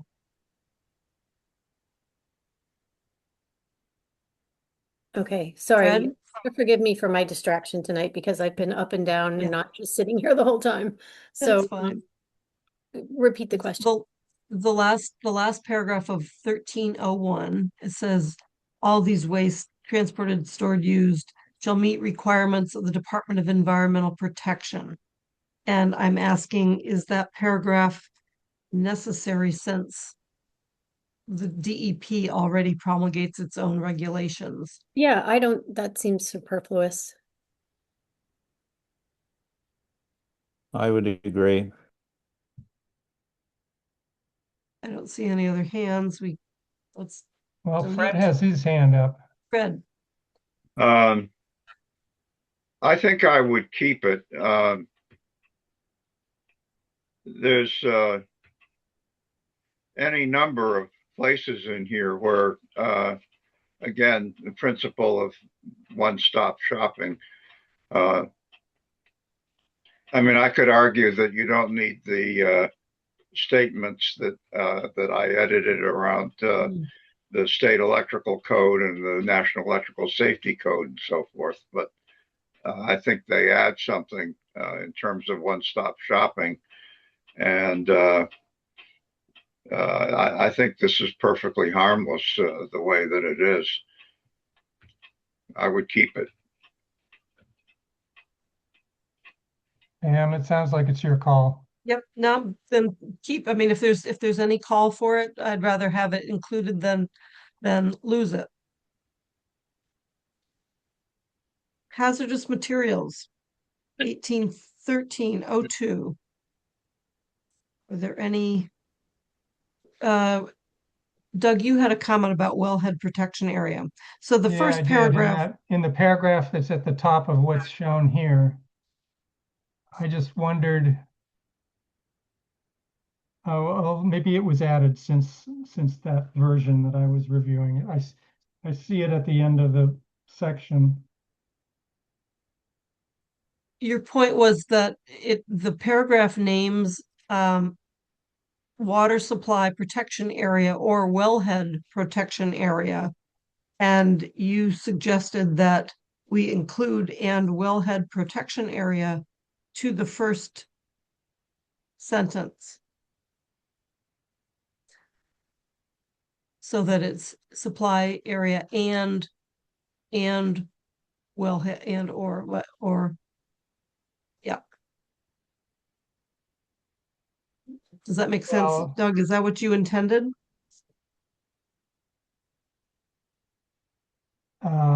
Yeah, it could be. Yeah, but in light of the conversation we had about wells and separation distances, I'm not sure how significant wellhead protection areas are really going to be anymore. Well, this has to Well, do with we're hazardous material. Okay, that's fine. That was my comment. Yep. Great.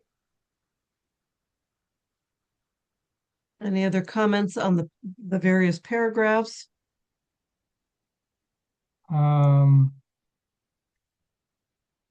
Let's see, does the second has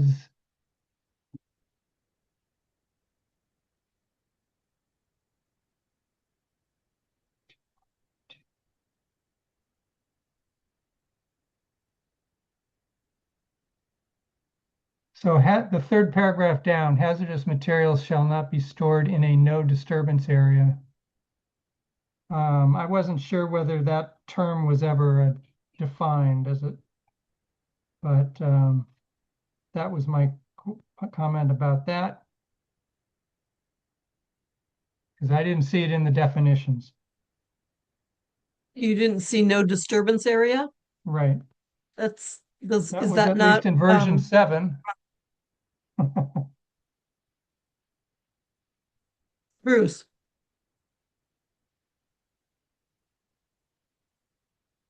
You're muted. In the second paragraph, that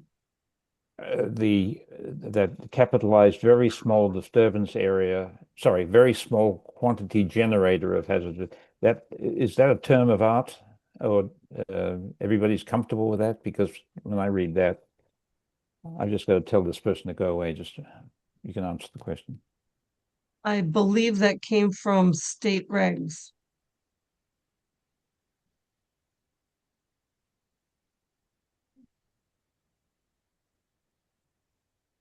Okay. If being informed about the topic will eliminate the curiosity, then I'm comfortable. And I think so. When we get through the 1813 section, I would like to call for a pause for seeing if there's any public comment. I have not opened up the floor to that at all tonight. All right. So in the third paragraph, I did wonder if a wetland delineation is required to establish the no disturbance area, or to establish the 150 feet of wetlands, because that could be outside the boundary of the property that is controlled by the applicant.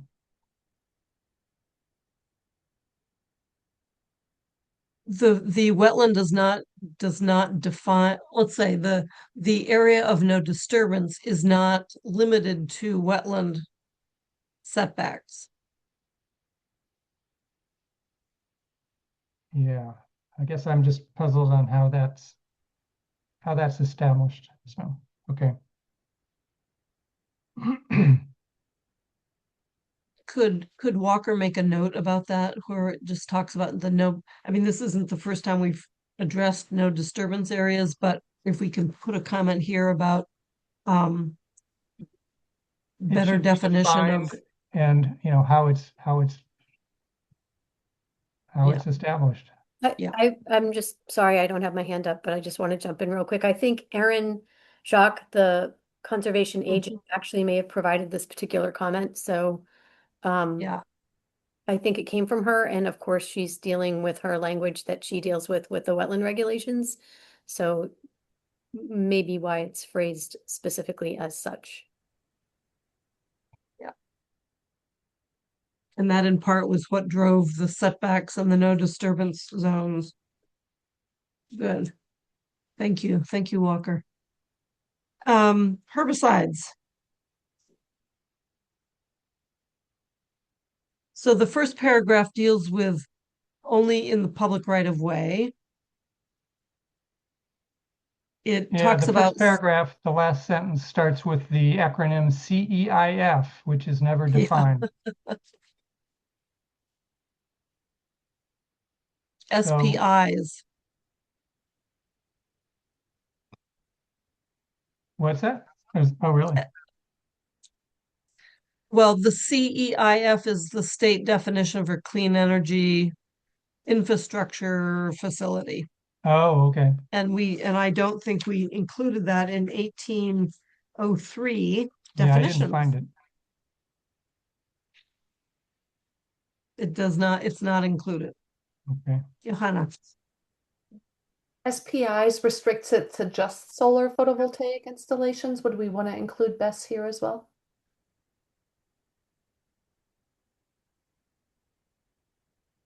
Yeah, if I read this, neither is neither the SPI or the BES is actually located in the public right of way.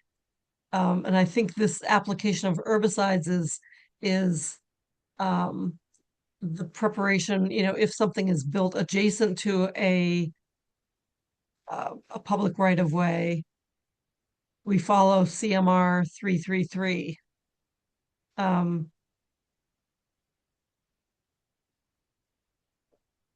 I think, yeah, if we add both, I think that's fine. Yeah. Fred. Yeah, the SPI is plural in this. And I don't think it somehow seems wrong to me to write BESS in caps and then a lowercase s.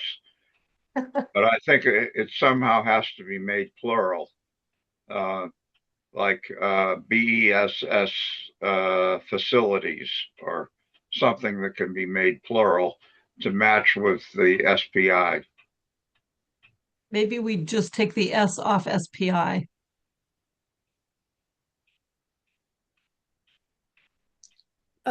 It's sorry, I'm belatedly raising my hand, but isn't BESS battery energy storage systems?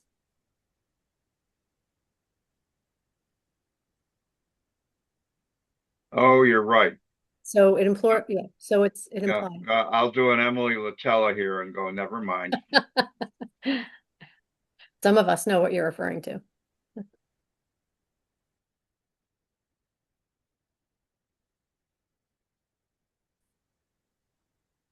Okay. The last sentence, the last paragraph on herbicides was actually fairly convoluted. I attempted to make some sense out of it myself. I think what it's getting at is that pesticides and herbicides, well, first of all, the first sentence, clearing of natural vegetation shall be limited to what is necessary for construction, operation, and maintenance of the facility. That's basically saying, don't clear any more land than you need to. Don't clear any more vegetation than you need to. It doesn't, yeah. Why do we say that? If I were doing a development on any other piece of land, there would be no restriction on what I cleared. I think this is in part a reaction to the blowouts that occurred like in Williamsburg and other towns where the erosion that occurred was so horrific that it sullies the name of everything, SPIs. Yeah. But wasn't that a failure of Conservation Commission and construction monitoring and a whole lot of other things? I don't know. It just feels like if I bought a tract of forest land and decided I wanted to turn it into pasture land and cleared all the vegetation and planted grass, as long as I had all the erosion controls in place that I needed to minimize runoff, nobody would tell me that I needed to minimize the amount of, I don't know. It just feels like it's I over. agree with you. It's more restrictive because of this use without particular reason. I agree with you, and I think as you read that first sentence, it's like just this kind of statement plop down. It doesn't really have anything to do with herbicide application. I was going to suggest that maybe the first sentence could be deleted. If no one has any issue with that, it sounds like there is not. The second sentence, I was going to start with the word chemical fertilization or herbicide pesticides should be applied only as necessary to get vegetation, new vegetation, or stabilizing vegetation established.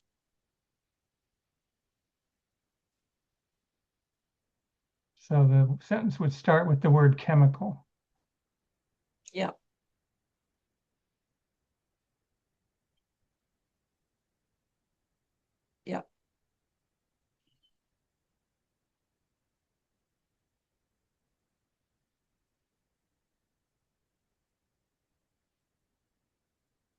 Well, now we have necessary twice within 6 words of Should each be other. applied, shall be applied only to establish stabilizing vegetation.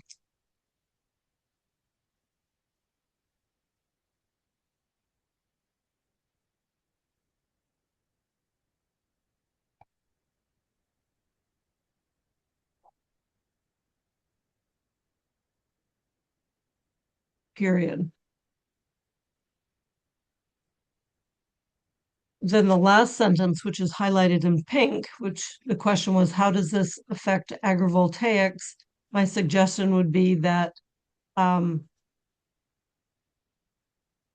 agrivoltaic installations adhere to Mass Department of Agricultural Resources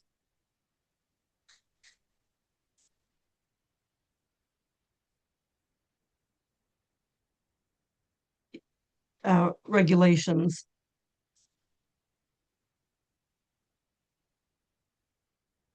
That's in lieu of the sentence that's highlighted in pink. Yes.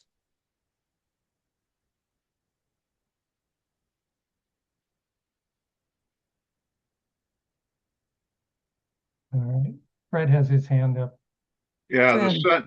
the sentence before that uses should be applied. Should is not appropriate in a regulatory document. It should be shall. Thank you.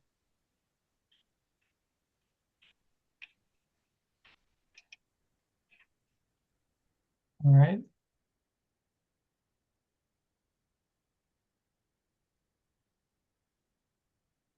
Emergency response, the last paragraph, providing emergency response procedures following a discharge of hazardous waste shall be developed by the project owner in collaboration with the Amherst Fire Department, approved by the PGA. So we've stated a couple times emergency responses are needed. It's kind of a sentence that doesn't have a lot of weight right here, but it's reminding them that in some cases there will be a emergency response plan. Yeah, I had suggested replacing this with a sentence that read, the emergency response plan shall include protocols for responding to a discharge of hazardous waste. That seemed clearer to me, but I'm not going to I belabor it. think We don't that need makes to. more sense. That makes more sense. All right. The emergency response plan shall include protocols for responding to a discharge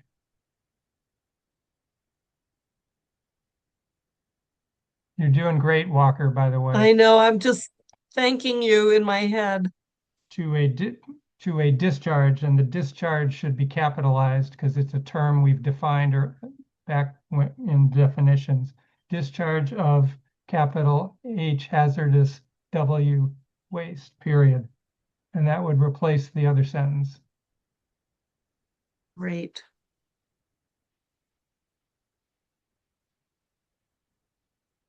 All right, we got through 13.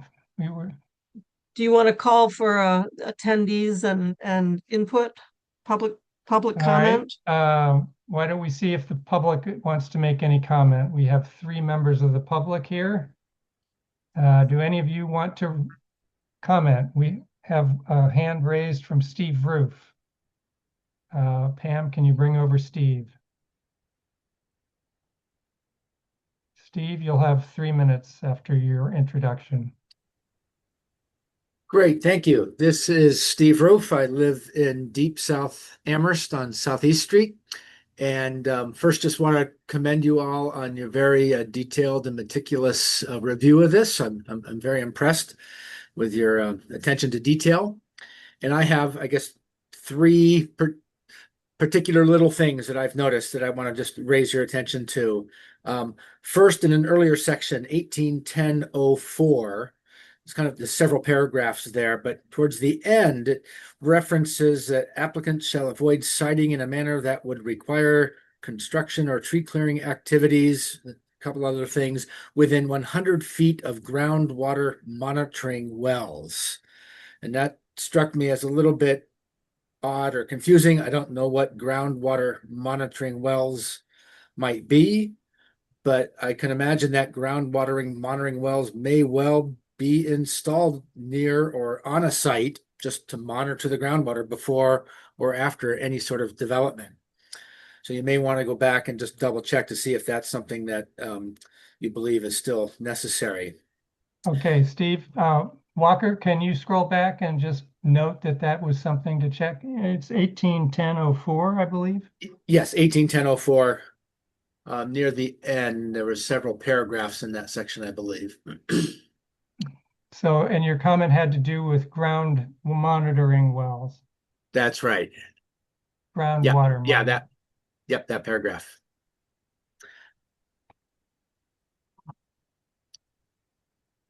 So at the least, groundwatering wells might need to be defined, but I would wonder if this is really necessary overall.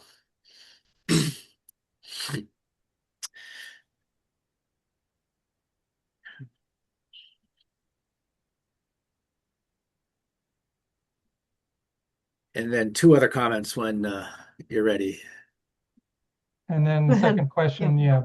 Okay, the other two are definitions in section Article 12. My reading of the definition of the BESS, the BESS. Do you mean 1812? Article 12 at the end, the very end. So I don't think we've gotten to Article 12 yet. No, you haven't, but you've referred to it. Okay. The definition for BESS does not have a minimum size on it. And if I read that strictly, it seems like maybe my cell phone battery pack would qualify as a BESS under this. Walker, you need to go all the way to the end of this document. All the way through, go all the way through 18. There we go. There we go. 12. Yeah. So yep, battery energy storage systems. So there's no minimum. No minimum size there. And likewise, a couple lines down, there's the SPI definition. Also no minimum sizes indicated there. So it might include my solar powered garden walkway lights. Okay. So Walker, could you just highlight those and add a comment that we Let's continue. He's got a third comment. Those are my three. The first was groundwater monitoring okay. wells, then the definition for BESS and the definition for SPI. The latter two having no minimum size that you might want to just check on. All right. And so then since this the same is also for SPI. Okay, good. Yeah. Since this is public hearing, I think it's appropriate to try to respond to things that are brought up. So right there where it's blue highlighted, I would point out to Steve Roof that on the preceding page of this volume, there is definition of the scale and size of battery storage components and or SPIs. And we have tier one. This is a sort of the state example of how to create levels of scale. And tier one is your walkway lights, if you will, or your house mounted materials. It's essentially by building commission only. So that's where the minimums. Okay. So there is no minimum on these, right? I mean, there's not a minimum in the definition. There are maximums in the table 5.11. So Steve, are you saying, well, in this case, I might need to go to the building commissioner to get approval of my ground mounted sidewalk photovoltaic light? Yeah, perhaps a strict reading might suggest that to somebody reading it very strictly. I think the context and the rest of the bylaw would make it fairly clear that this bylaw does not apply to such small things. So Pam, I think the question is, do we need a minimum, Yeah. of 10 watts or something to exclude those little accessory devices? Okay, maybe Walker could put a little sticky note over there. I have a simple solution. Fred. Yeah, I turn the less than arrows, both less than and less than or equal, into what they should be, which is greater than or equal, which means the arrows need to point the opposite direction. No, but we don't want to, like tier 1 is things that are smaller than 25 kilowatts. Okay, but right. Oh, all right, never mind. Emily will tell it again. Okay. Johanna? Greater than 0. Right. And then I think this might be a little bit getting ahead of ourselves, but plug-in solar systems are increasingly a thing that consumers are interested in. The current UL code for plug-in systems is, well, it doesn't really allow for plug-in systems, but a handful of states have set 391 watts as the threshold for a plug-in solar system that like doesn't need utility interconnection. So if we want to set a minimum, I think we would want to set it at a level that would allow clarify, like make it clear that small plug-in systems would not be regulated under this bylaw. Oh, and if I may add, also make sure perhaps, well, clarify whether residential like Tesla Powerwall battery packs that might be installed as part of a rooftop solar system, if that falls under the BESS definition or not. You might just use the word, and this is the electrical code does this in many places. Use the phrase permanently connected.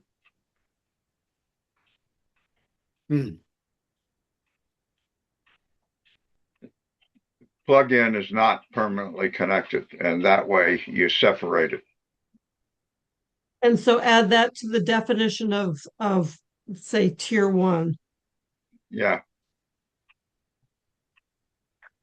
Good. That's a good thing to take into consideration. Thank you, Mr. Roof. Thank you. All right. Do we have any other public comments? We're down to 3 public members.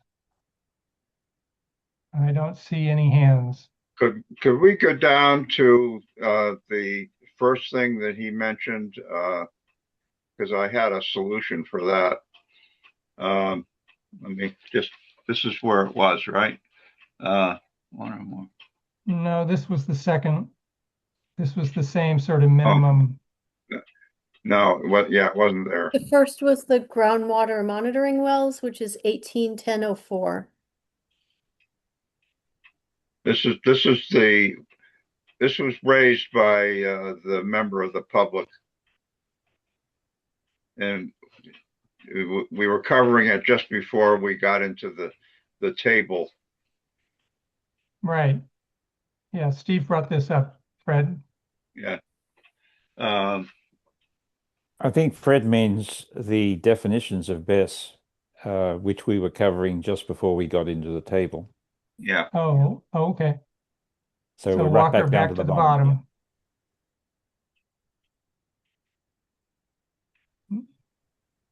Yeah. Well, it seems like between the definition here and the table, it's really one question about should we have a minimum wattage specified, and if so, we could do it in either place. I'm also wondering if it in the applicability, like the first section or 2, there's the applicability, and it could be stated in there that it does not apply to X, or essentially, the following. Bruce. I was just saying that think this is probably where the permanently connected phrase or phrase that Fred mentioned could be installed, and it's not there. It's both of them perhaps. But the best systems are probably going to be permanently connected. But the canopy SPI or SPI generally, those are the ones that are building mounted. It could be a plug-in, and so it's 12. We've got 12XX and 12XX, but they're the two definitions below the blue area. I think those are the ones where Fred was suggesting that permanently connected be installed somewhere in the definition, and that also in battery energy storage, BESS, the third line, physical containers. I think the better word there is enclosures. Physical enclosures, or just, one or more enclosures providing secondary containment.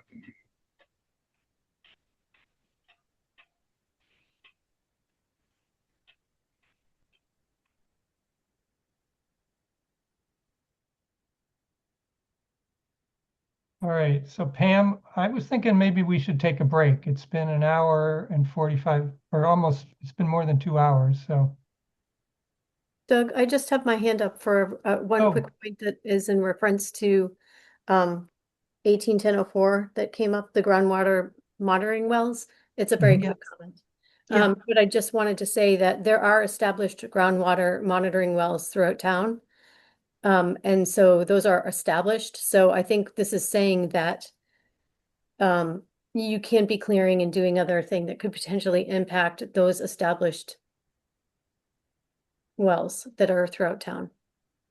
So it's not a random thing that just happens. They are specifically established in town now and are inspected and checked. So And does tree clearing activities affect them in some adverse way? well, I mean, all I can think of about that potential is erosion and sedimentation somehow impacting them in some adverse way. I don't know specifically why they said tree clearing, but Did this come from Aaron? I think this may have been another one from Aaron or the Water Supply Protection Committee. It may have come from them as well. Okay. Well, it seems like we still have a number of things to check with that To group. clear up, yeah. I would also agree that we have a lot of folks that have been patiently waiting through this. It'd be good to take a quick break. All right. Okay.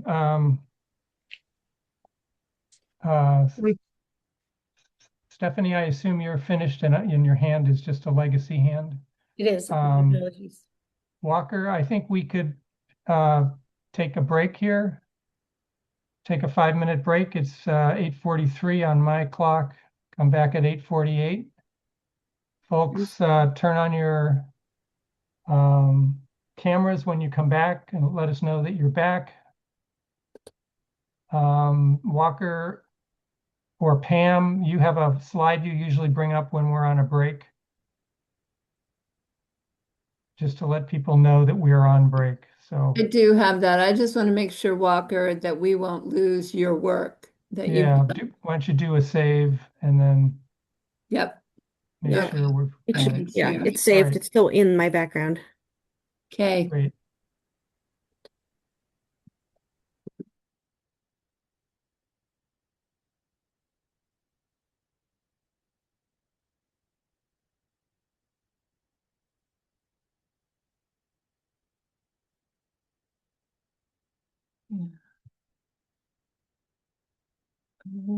GG. This is crazy.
All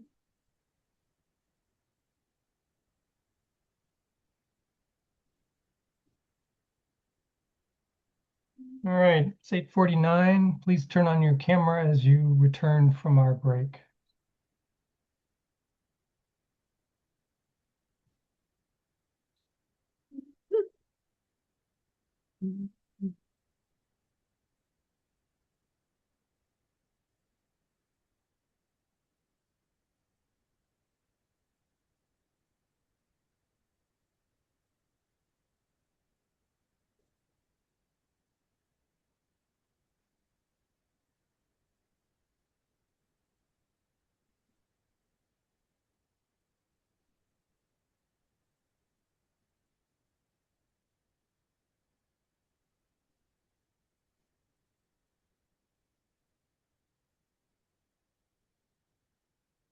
Pam, as we all come back, I wanted to ask you,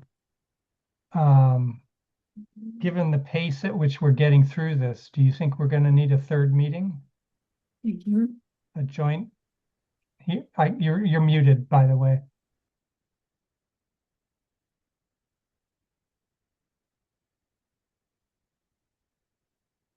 Doesn't want me. There we go. There we go. My gut reaction is that we would need another meeting, if only to come back with some of the answers for things that have been brought up tonight. Okay. Sadly. Yeah. Yeah, it seems like there's a number, like we need to talk to the fire department. We need to talk to the clean groundwater group. And we have the 17th outlined. I want to thank the CRC members again for, agreeing to meet on an off day and night. Yeah. Okay, should we pick it up and keep going? Okay. We stopped I at guess 18. at some point, should we say we'll go till 9:30 and just cut it off there? Yeah. Okay. Yeah, that sounds great. Maybe All we can right, get through. so Walker, bring it back up. Bring it on. We were at All right. 18.14, All right. emergency response plan. Does anyone have any concerns or disagreements with what we're asking for in this defines sort of the response plan. We ask for it in submittals back in 180408, I think. But this actually describes what it is and what it should meet.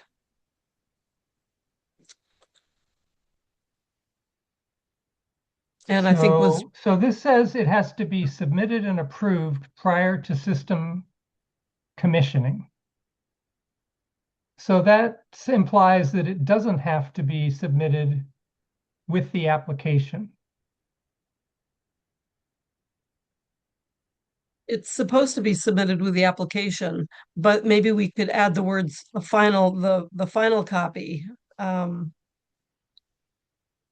Okay, well, I just thought that was inconsistent. And be approved by the Amherst Fire Department. Okay, well, maybe then that works. Okay. So it's submitted with the application and has to be approved before system commissioning. All right, then never mind. We'll leave it.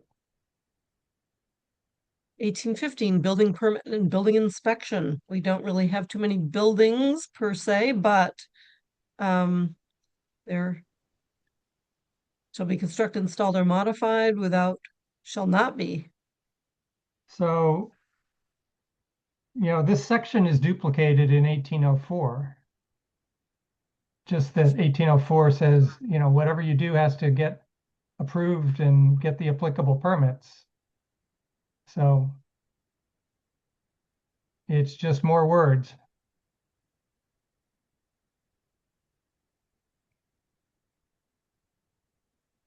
Any reason not to delete it? I don't have well, I wonder if because the building commissioner would be the permit granting authority for some of the smaller things that don't come to you all. The reminder that a building permit is something that is required. It doesn't actually say that in the 1804 section. It doesn't say go get a, or 18. Yeah, I mean, it just says 1808. it needs to 1808. Sorry.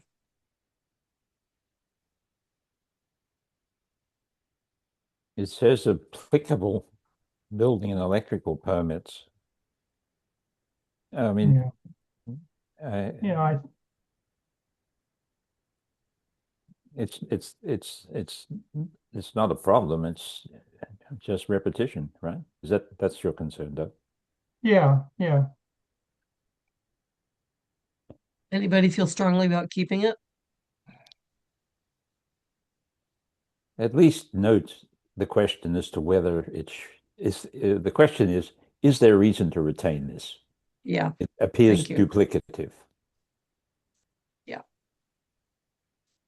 Great. Construction maintenance, I think, was suggested. Before you do, Walker, is this necessary to retain? It appears duplicitous. Duplicative.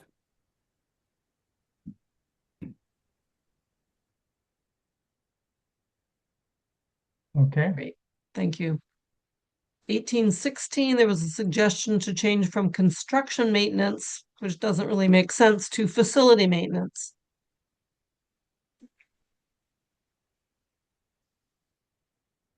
And given that everyone agreed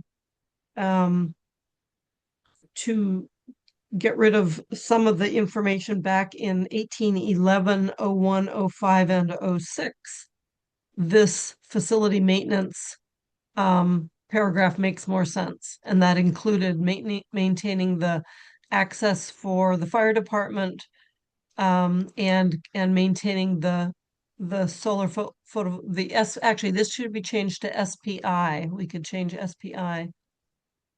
Caught one. Or BESS, just plain old BESS. In good working, good condition. Great. Great. So this covers everything. 1817. Again, I see solar voltaic.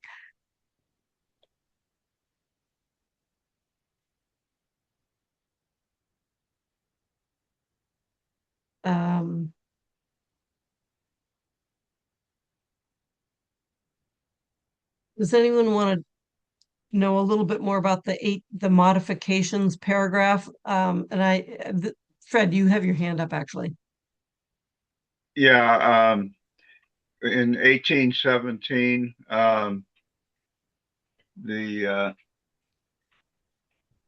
just a minute here. Oh, no, just a moment. While Fred's deliberating, a simple one, it seems, the fourth line on the left, it says battery energy storage. Shouldn't that just be best? That's consistent. Yep.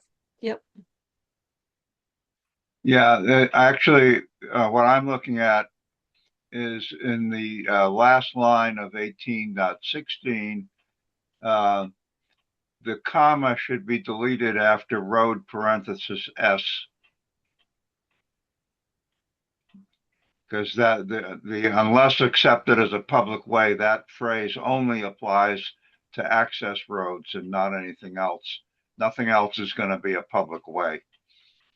So we should just cut it off at that point and Well, you delete. just delete the comma. Okay. So any access roads unless accepted as a public way. Thank you. 1818 waivers. There was one typo suggested, and that is in item number 1. its surroundings, comma, or the proposed design rather than the proposal design.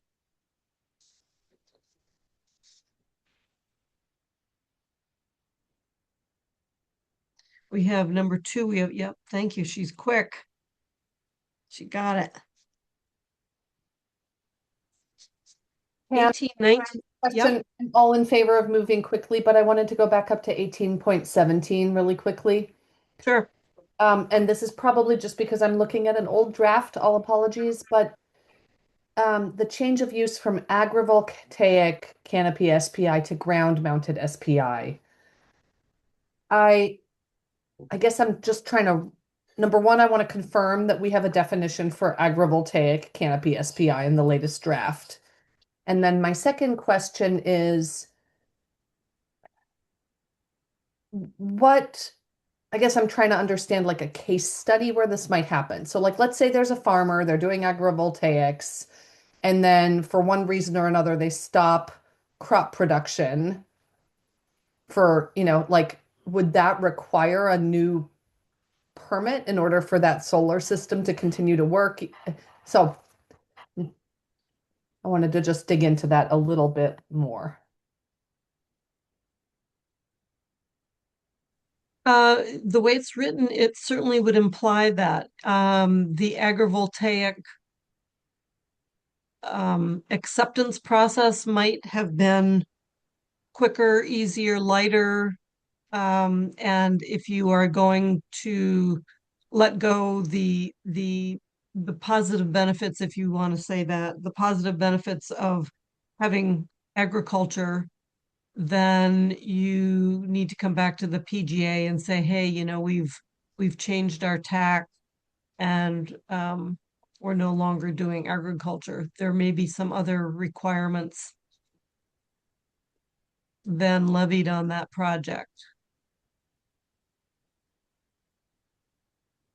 But are there different, Yeah, like where it is, sorry, and is there a definition of agrivoltaic in the latest definitions? Yep, it's 180301. It Okay. actually calls it out as agrivoltaic canopy solar photovoltaic installation, Okay. where the land beneath the SPI is used for agricultural purposes in accordance with Chapter 128, blah blah blah. So they follow those requirements. They give it up, and the PGA may want to, work through some other permitting conditions. Yeah, may I address this? Sure, yes, Stephanie. Sure. So I'm thinking specifically, again, my background with wetlands, that there are exemptions for agricultural uses. And so in this case, if you're using agrivoltaics in a farm setting and then you discontinue the farming practices, then it essentially questions the exemption. I guess that's more that they just have to then go back to ensure that there isn't sort of a change of use in terms of the landscape, because there may have been exemptions that were granted as part of the farming operation. But if the farming operation stops, then there may be reasons why that system was allowed only because it was an agricultural operation that may no longer apply if those practices cease to operate. Okay, thanks. I'm comfortable with it, I think. Andy? So what would happen in that case? Would they conceivably be told you got to take this thing down? I mean, or you don't have permission unless you're growing something under it? Stephanie. I can only say that because it's basically a review by the permit granting authority, they would make that determination. So this is just giving them the opportunity to, if there is, I mean, there may not be, there may be no reason for them to remove it at all, but it affords the permit granting authority the opportunity to review it in case there is something that is relevant. We may not be aware of right now, but there may be something that is relevant. And Andy, it might be as simple, it may be as simple as requiring them to establish vegetation on something that had been plowed, therefore erodible, and they may say, you know, you're going to continue your SPI, but you're going to have a maintained ground cover so that you reduce erosion. I mean, it could be as simple as that. Speaking for the PTA as I am. Okay, let's move to 1819 if everybody's comfortable. yes, General reporting requirements. There was a recommendation some time ago, if Mr. Marshall remembers this, in several of the subparagraphs, the third-party inspector is referenced, and the phrase "a third-party inspector selected by and acting under the direction of the building commissioner" is a phrase that could easily go into the first sentence paragraph, which is 1819-011. And then that phrase would not have to be repeated. That's true. That was a comment. Just caught trying it. to say it once and not have to say That's it right. 5 more times. Yep. So The third-party inspector selected by, and no, just the so third-party Walker, inspector. go up to the 1819-011, which is at the end of the first sentence there. Just add third-party construction inspectors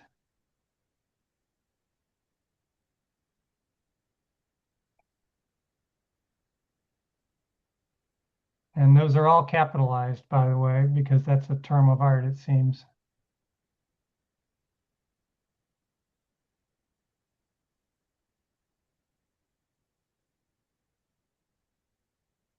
Shall be selected by and act under the direction of the building commissioner.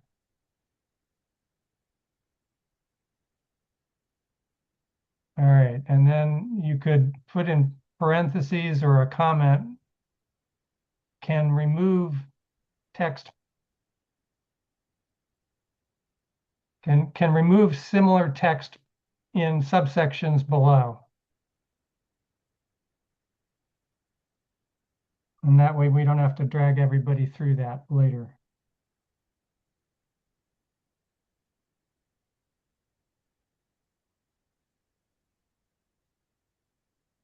Pam, you want to move on?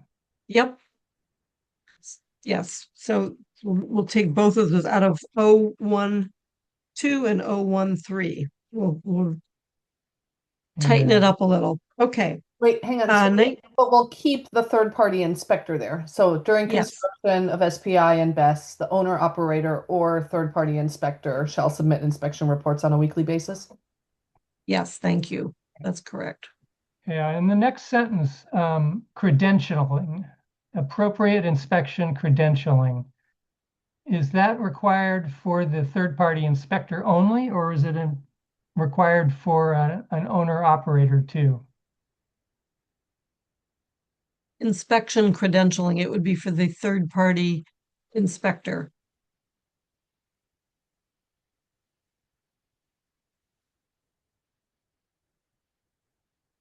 Okay, maybe, I mean, that's ambiguous at the moment.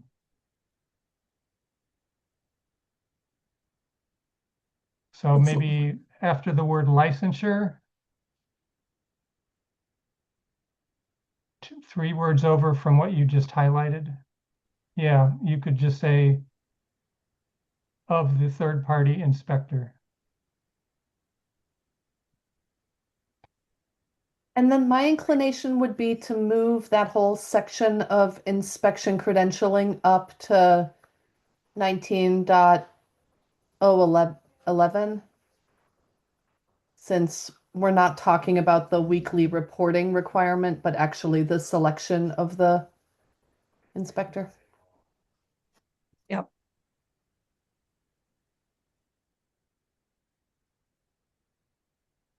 Great. Good. So 0112 now deals with reports. Mhm. Good. 013, again, we have solar photovoltaic installations.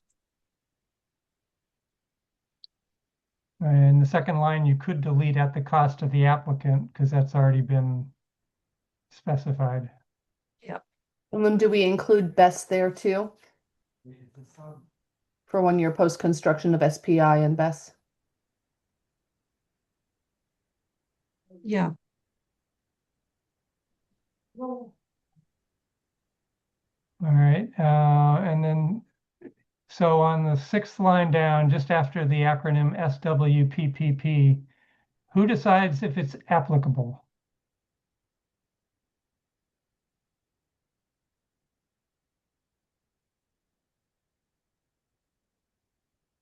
Stephanie's department. Okay. Or just make a comment and move on. Yeah. Great. 014, the debris cleanup. There was a comment about report to the town of Amherst rather than local government.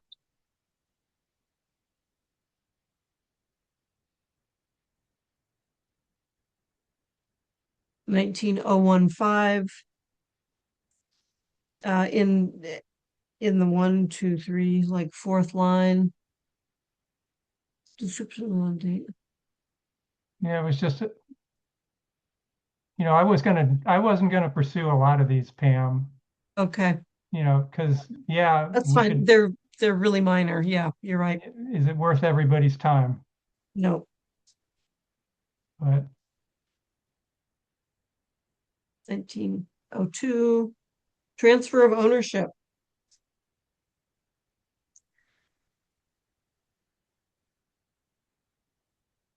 Who do they contact? Written notification to the PGA, the building commissioner, and suggested emergency personnel.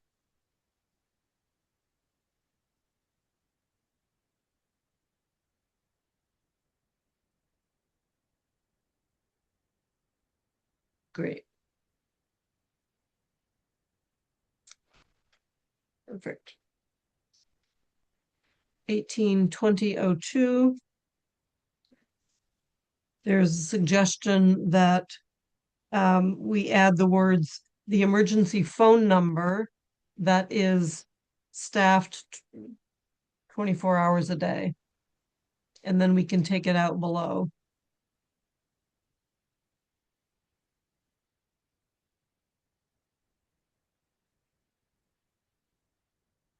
you can take out And the then whole first sentence. Yeah, in 1803.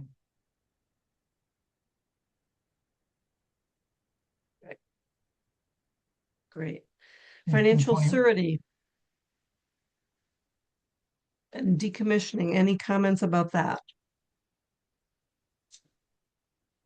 So this is another instance where we're requiring something that we don't require if I build anything else in town. And I'm sure we're reacting to some operator who abandoned the whole installation at the end of their useful life and walked away. I think this is a good thing, and I'm not sure that we don't require it of the cell towers. I remember, and Fred was there too, 25 years ago when we first started having to do the same kind of thing we're doing now with cell towers. And I think we thought that this was an appropriate stipulation for cell towers. So I agree that we should, it's not unreasonable to imagine that something like this should happen. And we have that fish farm up in on 116 that stood there for 10 years, thoroughly unsightly and everything. So I think there's a case to be made here. And Yeah. whether it's 100 and what the amount is and everything, I guess it's got to be enough to do the job. Stephanie. I was just going to agree with Bruce and say that it's fairly standard contractually when you're contracting solar installations and certainly large scale. So I don't think there's any reason to get rid of this. I think it's important.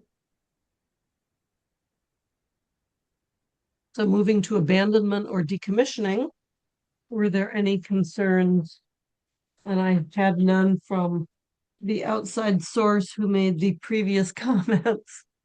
I didn't, oh, actually, I'm There was looking a at small one. Don't worry about it.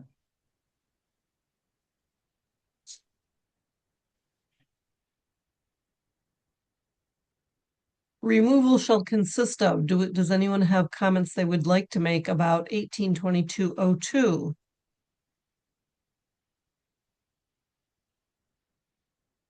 Do we really want to require recycling, I guess, in section B? If I may, Doug, it's probably another one of those unnecessary things because that's what happens to construction materials these days. Is that a given in the field of solar voltaics? Do they actually, I mean, is it possible to recycle a PV? Johanna's nodding. It's possible. And then, you know, I think there's a little bit of a question of like how cost effective is it? Like there might be some spots where there's a market for it, and then that makes sense for someone decommissioning a system. But if there isn't a market, then it might make more sense for them to dispose of it. So I don't know if that's what all possible is. Yeah. Should we say it says recycle of all possible materials, that implies that some may not be possible. Well, it's just like, how do you define, right? Like, it's possible. The question is it cost effective? Yeah. And if we force them to do things that are not necessarily cost effective, you know, we're not encouraging, we're discouraging. So, in my mind, I think the part A seems fine. Remove the stuff from the site, but I'm not sure that we should dictate necessarily what happens afterwards. I think those are market forces larger than Amherst. Is that a little bit like the leaning toward our net zero goals, where we, you know, we're asking that if and when something is dismantled, it actually, you know, gets distributed as appropriate. And Bruce says that's standard practice. That's great, but often you have to actually ask the contractor to recycle the materials. Bruce. Yes, I mean, what the standard practice is that these things go to places where the useful materials are extracted. And I guess you're right, not everything gets recycled, perhaps, and, you know, it's hard to know. But I think that what Walker's got there is good, and I would just add the note that the concern is that recycling may not always be effective. The concern is that this obligation may be onerous or may discourage what we are trying to encourage. In other words, PV systems. Yeah. So the quick Google search found some US EPA data that says it costs between $10 to $45 per panel to recycle, compared to $1 to $2 to send it to a landfill. So it's pretty significant. Yeah. I think my preference would be to strike it, because we want to be encouraging. Like, the purpose of this bylaw is to encourage, and I feel like this doesn't do that. What if we just left in recycling of all possible materials is encouraged? It's not a shall. Well, this is a continuation of the header there, that removal shall consist of recycling all possible materials. To the extent. I mean, you could say all practical, to the extent feasible and cost effective or something, but yeah. So after the word materials, okay, yeah. Feasible and cost effective. Yep. Extent. And then are we saying Right. disposal of remaining solid and hazardous waste? Oh, sorry. Yeah, maybe No, that's just the recycling. that Right. should move up in behind materials. Yeah. Thank you. Good catch. Okay, let's move on. Stabilization or revegetation of the site.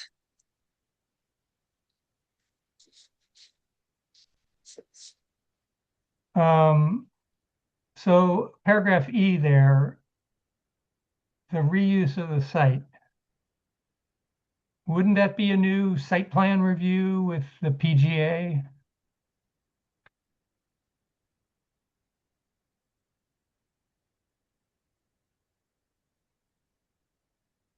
Well, this Isn't that the point? Well, it goes to the building commissioner, but it doesn't come to the planning board or zoning board.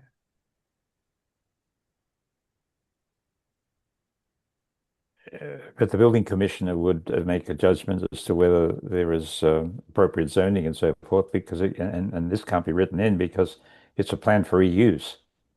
So the building commissioner will make a judgment about whether the plan for reuse requires. Oh, I think I know where you're headed here.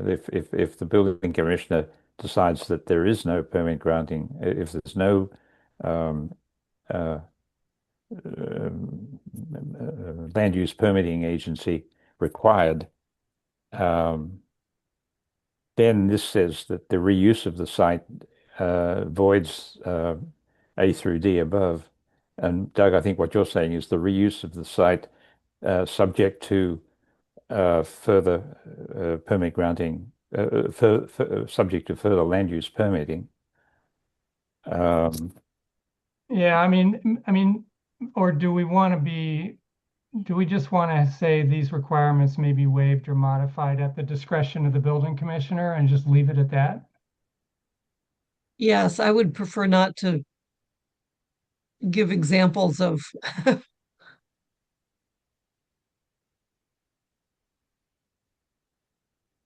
And, you know, it just feels like getting into the next reuse of the site is a whole new conversation.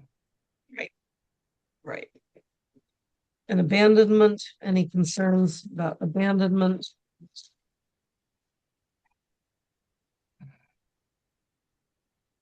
It's perfect. Oh, Fred has a comment. Fred, Yeah, 182202. Let me just a minute here.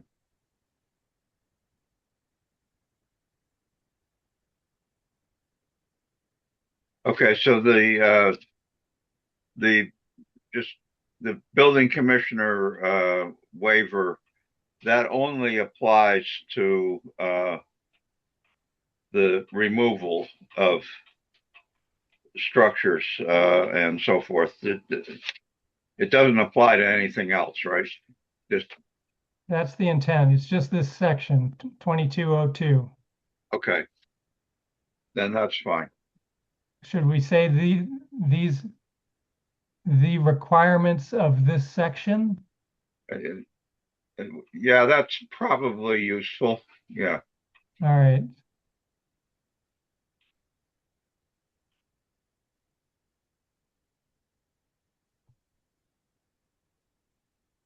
great. Yeah, I don't want building commissioner discretion extended any further than necessary. Good. Should section be capitalized?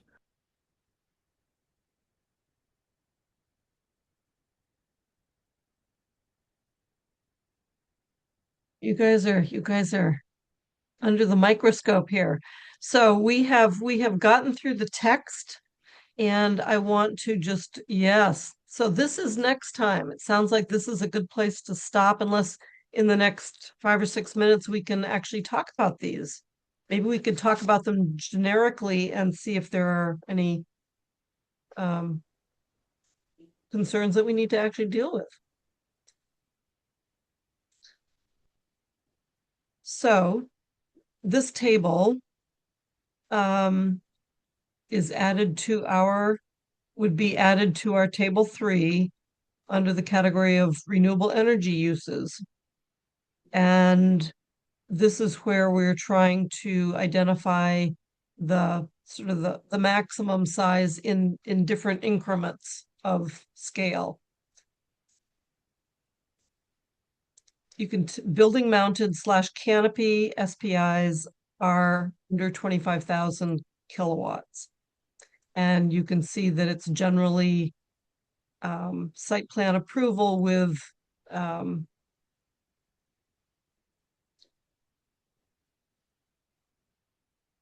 and I think these are the accessory uses. Is that right? No, that's table 511. Sorry.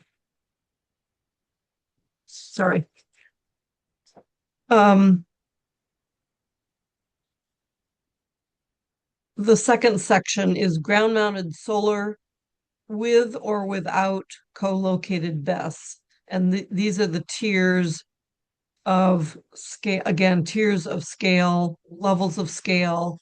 And it would be really appropriate for you all to read these carefully and think about SPRs, SPs, building commissioner approval, and just see if these meet your expectations. This is what was developed primarily by staff and reviewed by CRC to this point.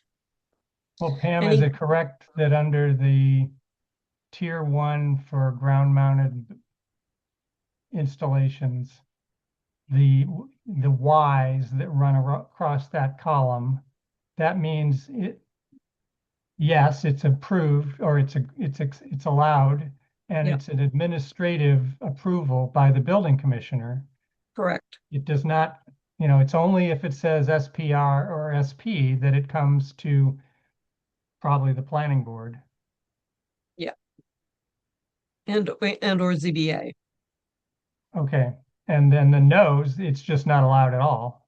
Correct. So end of conversation. Correct.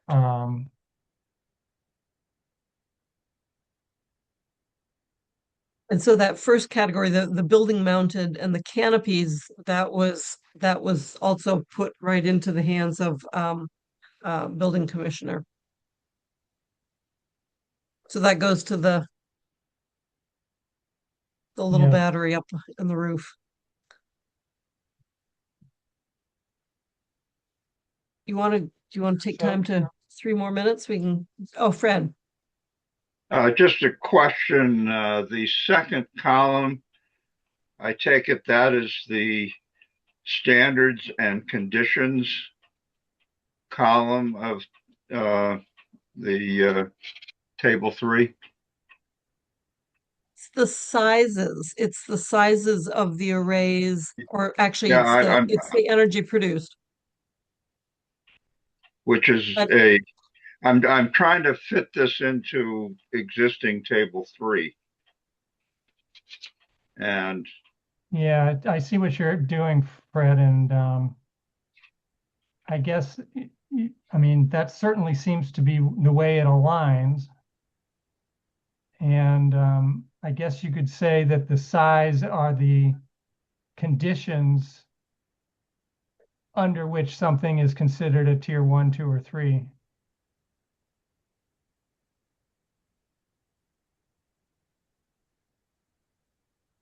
It's a little bit of forced, but I think that's certainly seems to be the way it was proposed. just if you open up the zoning bylaw to the end of table 3, you're going to see and maybe ask the same question that I just did to see how this.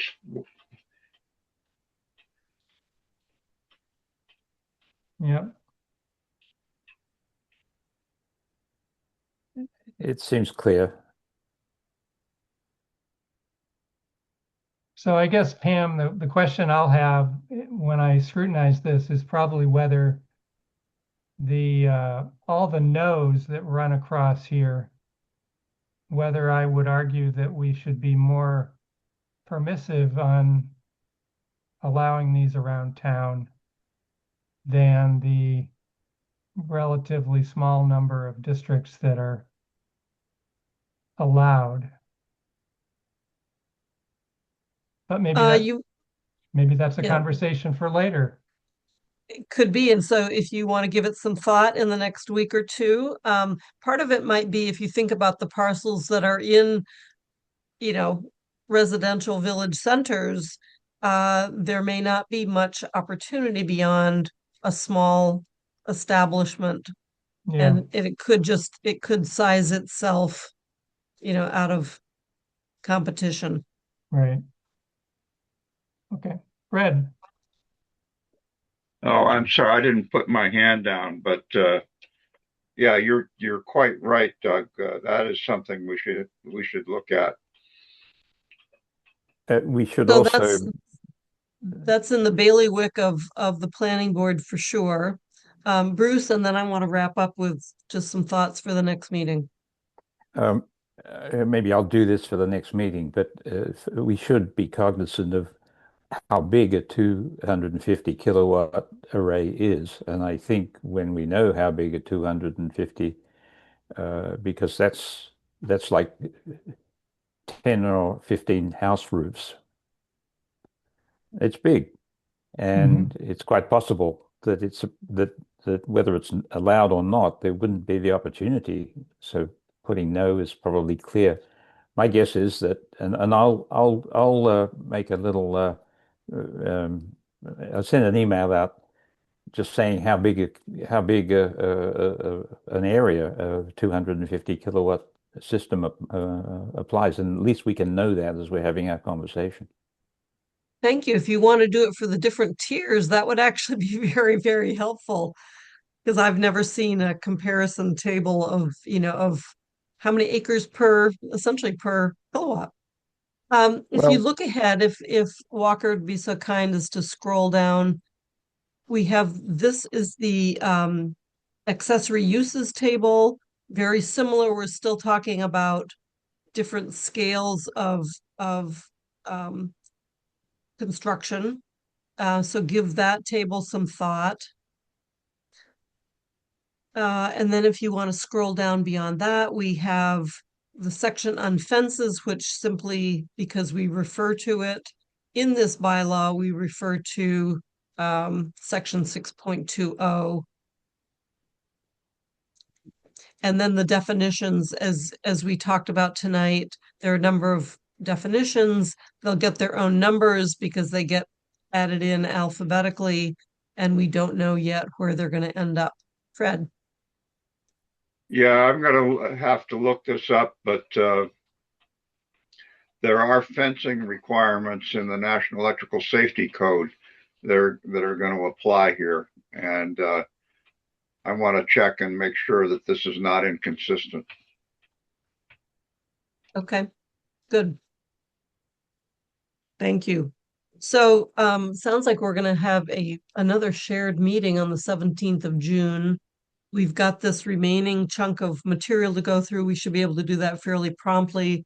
We will try to have some answers back. We may not have answers back from the Clean Water Drinking Committee or Protection Group, but we'll try to do that. Questions from the fire department, and all questions that we couldn't answer tonight. All right, so I guess we need to have motions for each of our groups to continue this hearing to June 17th at 6:35, I guess, just to be on the safe side. Do you agree with that, Pam? Yeah, sounds like we need to do that. Johanna. I move All to right. continue the hearing to June 17th. This is for starting at planning board. For planning board. Jesse. I'll second that. All right, any discussion from members? All right, why don't we run through a quick vote? Bruce, Yes. And Fred? Aye. Angus has left us. Jesse? Aye. Johanna? Aye. Jara? Aye. And I'm an aye as well. 6 in favor, 1 absent. The motion carries. The planning board's hearing on this topic is closed or continued. Go ahead, Pam. Careful. Be careful what you vote for. I'll make a similar motion for the Community Resource Committee that we continue this public hearing to June 17 at 6:35. Is there a second? A second. Or Andy. Right. Let's go around the room. I'll see if Alicia Walker is still here. Alicia, can you hear us? Here. She was having connection problems tonight. Jennifer, Yes. Andy, Yes. Pam is a yes, so that's 3 yes, 1 absent, 2 absent, actually. Thank you, everybody. This is really the definition of tedium ad nauseum, but it's Painful, really painful. really important to get through it. Jennifer. No, I just want to thank Walker and Stephanie's daughter. I'm sorry Stephanie had to had to be with us tonight, but thank you. Thank you. That's very sweet. Appreciate that. Okay, thank you, CRC. Oh, we have to vote to close. Oh, I'm sorry. Yeah, I move that we adjourn. It's not our regular meeting, so I vote that we adjourn. Is there a second? Second. Andy, Yes. Jennifer, Yes. Pam's a yes, Alicia is absent, so our meeting is adjourned. Thank you, everybody. Thank you. Thank We'll you. see you next time, I guess. Bye. Yeah, and then planning board members, I can't make the meeting on the 17th. So I think this is my last planning board meeting of this tenure. It's been great working with all of you all. Thank you so much. I learned a ton and I hope we got some good stuff done. Well, we have a few more things to do tonight, Johanna, on our agenda. Oh, shucks. I thought we got to wrap up too and watch the basketball. So do folks want to do anything else tonight, or have you had enough? We had a general housing discussion about the PRP zoning changes, but of course Angus has had to leave us, so maybe that's something we should skip. Walker wanted us to finalize or have one last chance to talk about open space and recreation plan. And then, we had the usual reports. I'd be perfectly happy to just call it a night. But Walker, the one item, on the open space and recreation plan, are you under pressure to finish that up and publish that? I know I sent you some comments last week.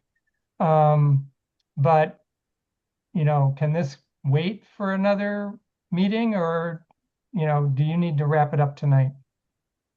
There's no set deadline. We're already a lot later than we hoped to finish it. But it's not like it has to be done tonight. If everybody's had a chance to take a look and you're okay with it, we could just do a memo saying that you've had a chance to review the Well, I know if you proposal, look back in the minutes, Nate had brought this to us. It could be 6 months, it could have been a year ago, and I thought we were done with it. So I yeah, don't it's been know. significantly updated in those 6 months, but Yeah. since the only requirement is for you to have reviewed it, it might be that that requirement has been met and that we don't have to go any further with that. Yeah.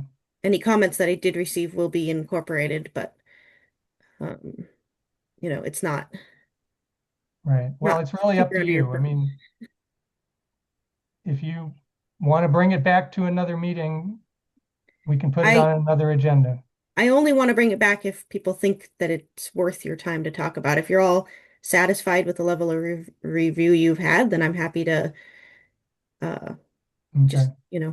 Well, I see Jesse's hand. Maybe he wants to talk about it.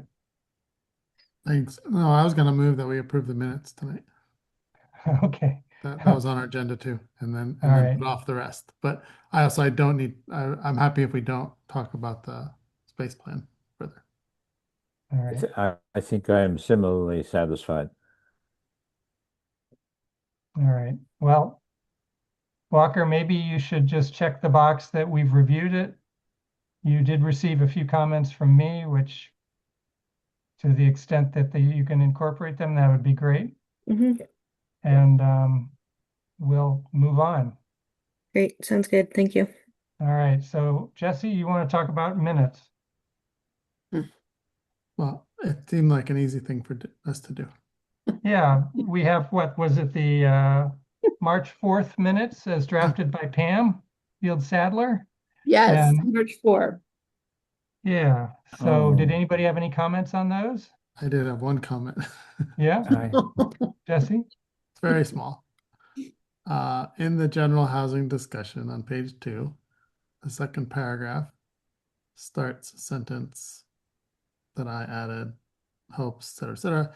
Can we change that one word for a discussion regarding limiting student housing and where student housing might be? I would suggest we change limiting to regulating, because I'm pretty sure that was my intention there. Okay.